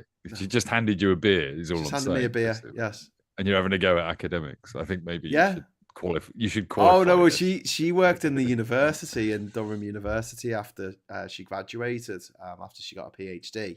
And she was working in statistics and stuff in the university. And the academics, it was so difficult to just get anything done because they always had to be consulted and they just didn't want to change anything because that's the way they've always known. And why would you want to change it? And it was a common complaint. People who working in universities, not just Durham, but all universities, there's a common complaint that whenever change needs to be made, it's usually the academics who are like, "Oh, I like it the way it is. Can't do this." Yeah. It's a bit, but universities are really struggling at the moment because the Tories kept the tuition fees at £9,000 for several years. They froze it, but they didn't put any extra money in from government. So as everything got more expensive, these universities were like, "Okay, we're going to have to take in loads more students from other countries," and then the Tory government went, "No, stop taking people from other countries. We're going to stop you doing that now." And so a lot of universities are in serious financial crises at the moment because of government decisions. The thing is, foreign students pay about 10 times the amount that we do. Yeah, totally. So they're a massive cash cow. I mean, great, people want to come here and study, let them. But then we had, and there wasn't. You do get the problem then that you've got to provide a service that is valuable because it is literally a commodity at this point. Did you see Robert Jenrick being interviewed this week? No. So he was talking about, anyone who comes here illegally cannot claim asylum, basically. He used the BBC article that I mentioned about people pretending to be gay in order to get, which is a tiny, tiny minority of people. And it's not even them doing it, really. It's the people advising them to do that who are British. Yeah. They're not. It sounds like to me like two rogue lawyers or something. Yeah, basically. Came up with this scam. Basically. Yeah. And he was saying, if people say they're gay or that people say they're being abused in an abusive relationship, it doesn't matter because if they come here illegally, then we're not going to hear their asylum application. And the presenter said, but most people who say they can't go home because they're gay and they'll be put in jail if they go home to Uganda or Saudi or Iran. They say if people who come, most people who do that have come here on a visa, student visa or a work visa or even a tourist visa, so they haven't come into the country illegally, right? And Robert Jenrick, you can see the cogs going around his stupid fucking demented, podgy fucking brain. This bloody and it's the privately educated twat. And he's going, but they'll be deported. If they try and make a claim, then they'll be deported. He said, but they didn't come here illegally. Oh, well, they overstayed their visa. And he's like, well, no, the people who haven't overstayed their visa and they're still in university and they're like, shit, I've got 6 months left and then I'll have to go home. And if they find out I'm gay, then I'll be put in jail or worse. And Robert Jenrick's just like, oh no, we'll just deport them all. And I'm just like, for fuck's sake, he hasn't thought it through. None of them. And the problem, the whole problem with it is that the Tories actually increased immigration and largely through student visas because the reality is that we actually want. Brighton, the population of Brighton University in terms of ethnicity, I think, is something like 7 or 8% Chinese now, and increasing all the time. And you kind of go, well, we kind of want to persuade them that this is a great culture and a great place to live, and you might want to work here and do your quantum physics here, basically, rather than we'll train you for twice the amount we'll charge to train British students, and then we'll send you back to China so you can go and build some quantum bombs and send it to us at some quantum bombs. It's like the whole point, the way it works is you get the best of the world to come and learn here, and then you try and persuade them to stay and make money, make shitloads of money. But these politicians are in it for themselves, to make themselves loads of money, and they don't want to make money for the country. They don't want to make money for us. Anyone watching this, they don't want to make money for the nation. They're not interested in that. That's not what they're there for. No. Trump has cost America so much money. He has taken $1 billion, which is an insane amount of money. That's $1,000 million. He's taken 1,000 millionaires worth of money and given it to a French company to not build wind turbines. How is that in America's interest? Like, what? He's going to bankrupt that fucking country like he bankrupted all his fucking casinos. It's possibly in the oil company's interest, isn't it? And the shareholders that he's got. Oil companies have made massive windfalls. The energy companies have made massive windfalls. The banks, Wall Street, there was a story in the Financial Times this week about Wall Street making a fucking killing on Trump's. This all goes back to this cycle that Trump's chaos. If you're an insider on Trump's chaos, then you make a load of money. That's the way it works. And everybody he employs is a billionaire. So and that's why you've got these people. It makes perfect sense. You've got these people. Did you see the story about? We probably talked about it. Caroline Levitt's 65-minute press conference. Did you see that one? No. I do not want to listen to her for more than 5 minutes if I can help it. About a month ago. She did, because there was a bet that it would be. Yeah, normally they're 2 hours long, but there was a big bet on Polymarket that it wouldn't go over 65 minutes, and she just cut short in the middle of a question and walked off. Yeah, exactly 64 minutes and 58 seconds, basically. And you can just imagine it's a trickle down, isn't it? Corrupt. Because you've got these people like Lutnick, and who was on Epstein's Island and is a multi-billionaire. He's sitting there. I can't even remember what department he runs. The business department, I think. And he's making a fortune. He's helping Trump make a fortune. And then you've got all the underlings in there going, well, this is okay. So I'll just do Polymarket stuff based on the minutes of the meeting I've just taken. And it's going to be all the way through the system. It's going to be so deep down. And then the military at the moment, Hesketh is turning it into a Christian fucking Salvation Army. The quoting of Pulp Fiction this week in front of the world's media. Yeah, Ezekiel, was it 25:17? Is it? Yeah, completely made up by Quentin Tarantino as something that sounds appropriately biblical. Hey, listen, I'm going to stop the show here because we've got some really important breaking news about noise from El Butterfly Effect. She says, you know the noise it makes when Mario jumps on a turtle in the games? I realized I can do that noise with my mouth. Not only that, change the pitch like when it gets higher, like when you do a run of them. That is absolutely amazing, El. That is one of those skills, El. Skills. Can you imagine the career you could have had if you'd only realised that sooner? Chris is calling it a night, and Person Impersonator might call it a night soon because we have been yakking on for 2 hours. So we should wrap it up soon. We should wrap it up. All right, then. Yeah, but not right away. Not right away, Scott. Calm down. I'm all right. I'm cool. Are you cool? Cool. Yeah? It may be a Sunday night thing, Scott, but Maria just sent me a text saying that Scott looks a lot healthier and brighter today.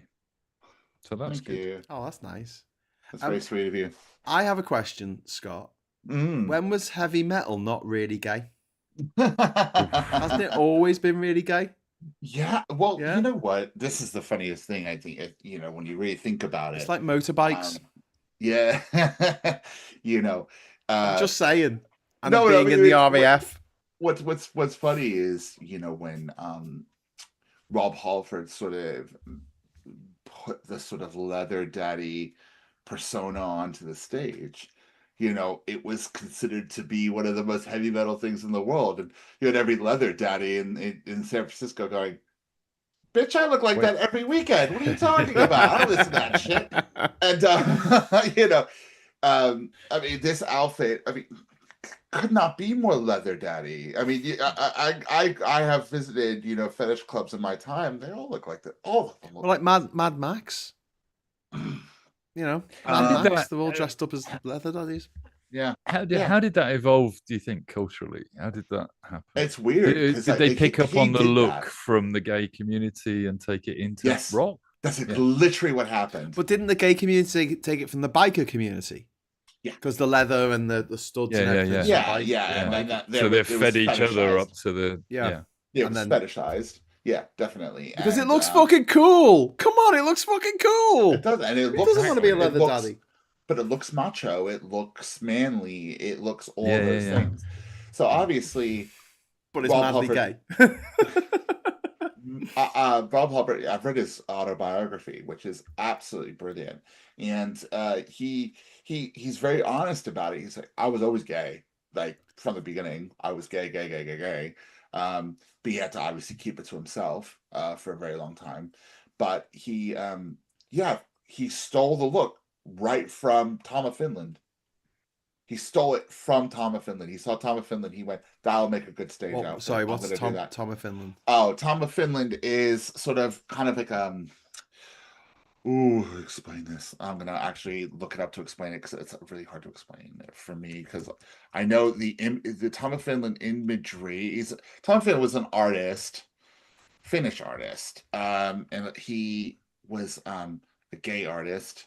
So a lot of his work was hyper masculine, and a lot of it was very leather daddy. If you Google it, you will see what I mean. You'll know exactly what I'm talking about. It's very famous. So yeah, a lot of that sort of leather daddy aesthetic. That was, again, Rob Halford saw that and he went, yeah, I could, that could look really heavy metal as well. And he would come out on stage dressed as that on a motorcycle. He still comes out on stage on the motorcycle all the time. Harley Davidson all the time. So, yeah, I mean, and obviously now it's a little bit more theatrical, but when he started doing that, people, the heavy metal community thought, he looks hard. He looks, he looks like, he's singing these heavy metal songs, but he's wearing an outfit that he would wear on the weekends when he went to a gay bar very covertly. It's not very covert though, is it? Well, no, it's covert. When he's on the bus on the way to the gay bar, I mean, surely some people must have been like, no, I mean, he would sneak there, you know what I mean? But he would have to. But I've worked in bars where guys would show up dressed completely normally with a bag, and then they'll dress up and all of that, right? And then they'll get undressed of it before they leave because they don't want to get on public transport like that. You know what I mean? So I also have friends who walk around like that all the time, every day. And that's how they dress, and that they don't give a fuck. So yeah. There you go. But yeah, Rob Halford, he obviously there has always been a underlying homophobia in the metal community, but I think we've gotten much better about that in the last 20 years, 20, 30 years. But then when it comes to gay representation within the metal community, there's some, or we say about LGBTQ plus representation, there's trans people, there's bisexuals, and some gay men, but it's not a lot. It's not a lot. Well, I just said that it's weird. It's a weird one, isn't it? Because as we say, like in terms of how it looks and feels, there's obviously a huge amount of gay culture involved in all of that, but the main audience for the music probably would argue that that's not what they're into it at all for. Basically, no, it's economically like difficult. Yeah, but then when you look at a leather daddy, again, the leather daddy aesthetic is this muscle bound, someone who looks like they'll kick your fucking ass. Yeah. And they're wearing all this leather shit. Half the time you see those people and a purse falls out of their mouth. You're looking at this big leather daddy at a club, and then hi, this is Colin. You're like, all right, Colin, what, love? How you doing? You all right? And it blows your fucking mind. You're like, you don't look like you sound. But I mean, when it comes to heavy metal, it's very machismo. It's very macho. It's even the girls have to be a bit, to fit in. I think it's changing. Isn't there a lot of lesbian representation in there is some lesbian representation, some bisexual representation, where we've got some very famous sort of lesbian heavy metal artist, OTEP. Lizzie Hale is open bisexual from Hailstorm. Who else? I'm trying to think off the top of my head at the moment. I can't. We do have some homosexual representation. There's a lead singer of a band called King's X. He's gay. The keyboard player of Faith No More. The lead singer of Torch, which is a sort of more sort of mid-level underground sort of a heavy metal band. But yeah, I mean they're out there, but they're just not. Rob Halford's the only one that's ever gotten to the status of household name heavy metal person.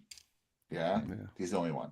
So, not. I mean, unless you count Freddie Mercury, because a lot of stuff was very heavy metal. A lot of it was. I mean, when you listen to, some of it was. So if you listen to some of the hard rock songs, a lot of heavy metal musicians will blatantly say that Queen was a huge influence on them in their growing up and in their musical influence. So yeah, Queen did have some heavy songs out. It wasn't all just I want to break free and we are the champions. They had some riffs going on too. Well, some of those albums. The reason why I said about lesbians is it's interesting that in the football, in the UK, very represented. There's no gay people in the men's football, but in the women's football, they're literally all gay. Loads. And in the rugby as well, there was a story this week about there was a married couple, Claudia and I'm hoping I'm pronouncing this right. I think it's pronounced Killer Dern. Maloney McDonald, who were facing off against each other in the Six Nations. One was playing for Ireland and the other one's playing for England. Married couple. Was that a gay married couple? A gay married couple, yeah, in the women's Six Nations. That's very funny. This is one area of sport I can join in on and say that the England's women rugby team are doing far better than the men's team again. It's just like the football, basically. They're absolutely trouncing the Six Nations. But yeah, again, lesbianism has always been more accepted by men than homosexuality. Oh, yes, obviously. I wonder why. Yeah. And that's all well and good. I say that I've never met a homophobic rugby player. You know what I mean? So I've met homophobic football supporters and stuff like that. Yeah. But I've never met a homophobic rugby player. So because they all bum each other in the changing rooms secretly, after the game. Well, they all the bath, don't they? They all do stupid shit, don't they? But I think that also it's I think the rugby players. I've met gay rugby players. Obviously, they were fun, and I've met other straight rugby players that they're heterosexual and very comfortable. Just they're comfortable. Like I got one friend who's a rugby player, and he actually tried to say that he's seen more dicks than I have ever seen in my life. And I said, excuse me. No. How very dare, How dare you? How I've dare been a you? homosexual for 30 years. Do not ever tell me that you've seen more dick than I have. You are a heterosexual rugby player. Well, I played at this thing, and we're all maybe you just watched a lot of porn. No, because he was saying about all the sort of like when he's changing. The rugby players are very open. Yeah, they'll walk around with nothing on and shit like that. And I was like, you ain't seen nothing. Shut up. So how many dicks have you seen, Mike Dicks? Like family weddings, christenings, plenty. There was a story in the Telegraph and on the BBC this week about a bloke who was called Mr. Mycock. Mr. What? Mr. Mycock. And his mum was called Pat Mycock. Mike Diggs doesn't quite work, does it? Basically, if you were Mike Hunt, with a street sign. Yeah, Mike Cock Street. Yes. Yeah. Mike Dick would be all right, I suppose. You could get away with that. I don't know how. Surely you went through school completely slaughtered for your name. Why does One Angry Pagan keep writing things and then retracting them? Why have you retracted 4 messages there, One Angry Pagan? What's going on there? One Angry Pagan. I think you mentioned Queen, and One Angry Pagan's got very excited, Scott. Is he a big Queen fan? Major Queen fan. Major Queen. Yeah, but he'll tell you himself that Queen wrote a lot of really hard rock songs, Yeah. We've got a little homage to Queen on our door. Ew. Yeah. We got Freddie Mercury mooning. Yes. Freddie Mercury. in the gents' toilets of a rest stop on the I-11. Is he on his knees? Yeah. Just to scare the vicars away, the refuck canvassers. It was a spelling error.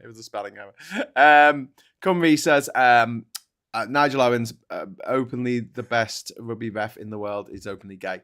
Respected around the world, rightfully so for the human that he is. Yeah. It is a weird thing with professional football. That is so weird that you could have 500 men who are all, they're not professionals, and not one of them's gay. But they're not. You know what I mean? It just hadn't come out. I think it's the same thing as what we were saying with metal. I think it's, culturally, it attracts a certain person. Is exactly, yeah. It attracts a certain person. So gay people growing up, for some reason, I think a lot of the young gay people growing up, some of them very much veer towards a very feminine side of living. And football and rugby are not part of that. Yeah. They are a very macho thing to do. But then there's gay guys who don't, subscribe to that whole feminine side of things. And they're the ones that are probably more likely to get into rugby or football or whatever. I mean, there's a gay rugby team called the Steelers in London. And there's like multiple teams of them in different divisions. So, a very imaginative name. They could have come up with a slightly more Pittsburgh Steelers, the London Steelers. Yeah, no, it's stealing willies everywhere. I just looked up how many men are in the Premiership, and it's 528 players. 528, and none of them are gay. There's one. No, there is a Premiership player who's gay. Is there? Yes. Just in fashion. There's a. While you're looking that up, thank you for the super chat, Miss Paula Thomas. I know a couple of retired teachers with the surname Mycock. Why would you become a teacher? Yeah. I had a teacher from Sunderland called Mr. Chicken. Mr. Chicken from Sunderland.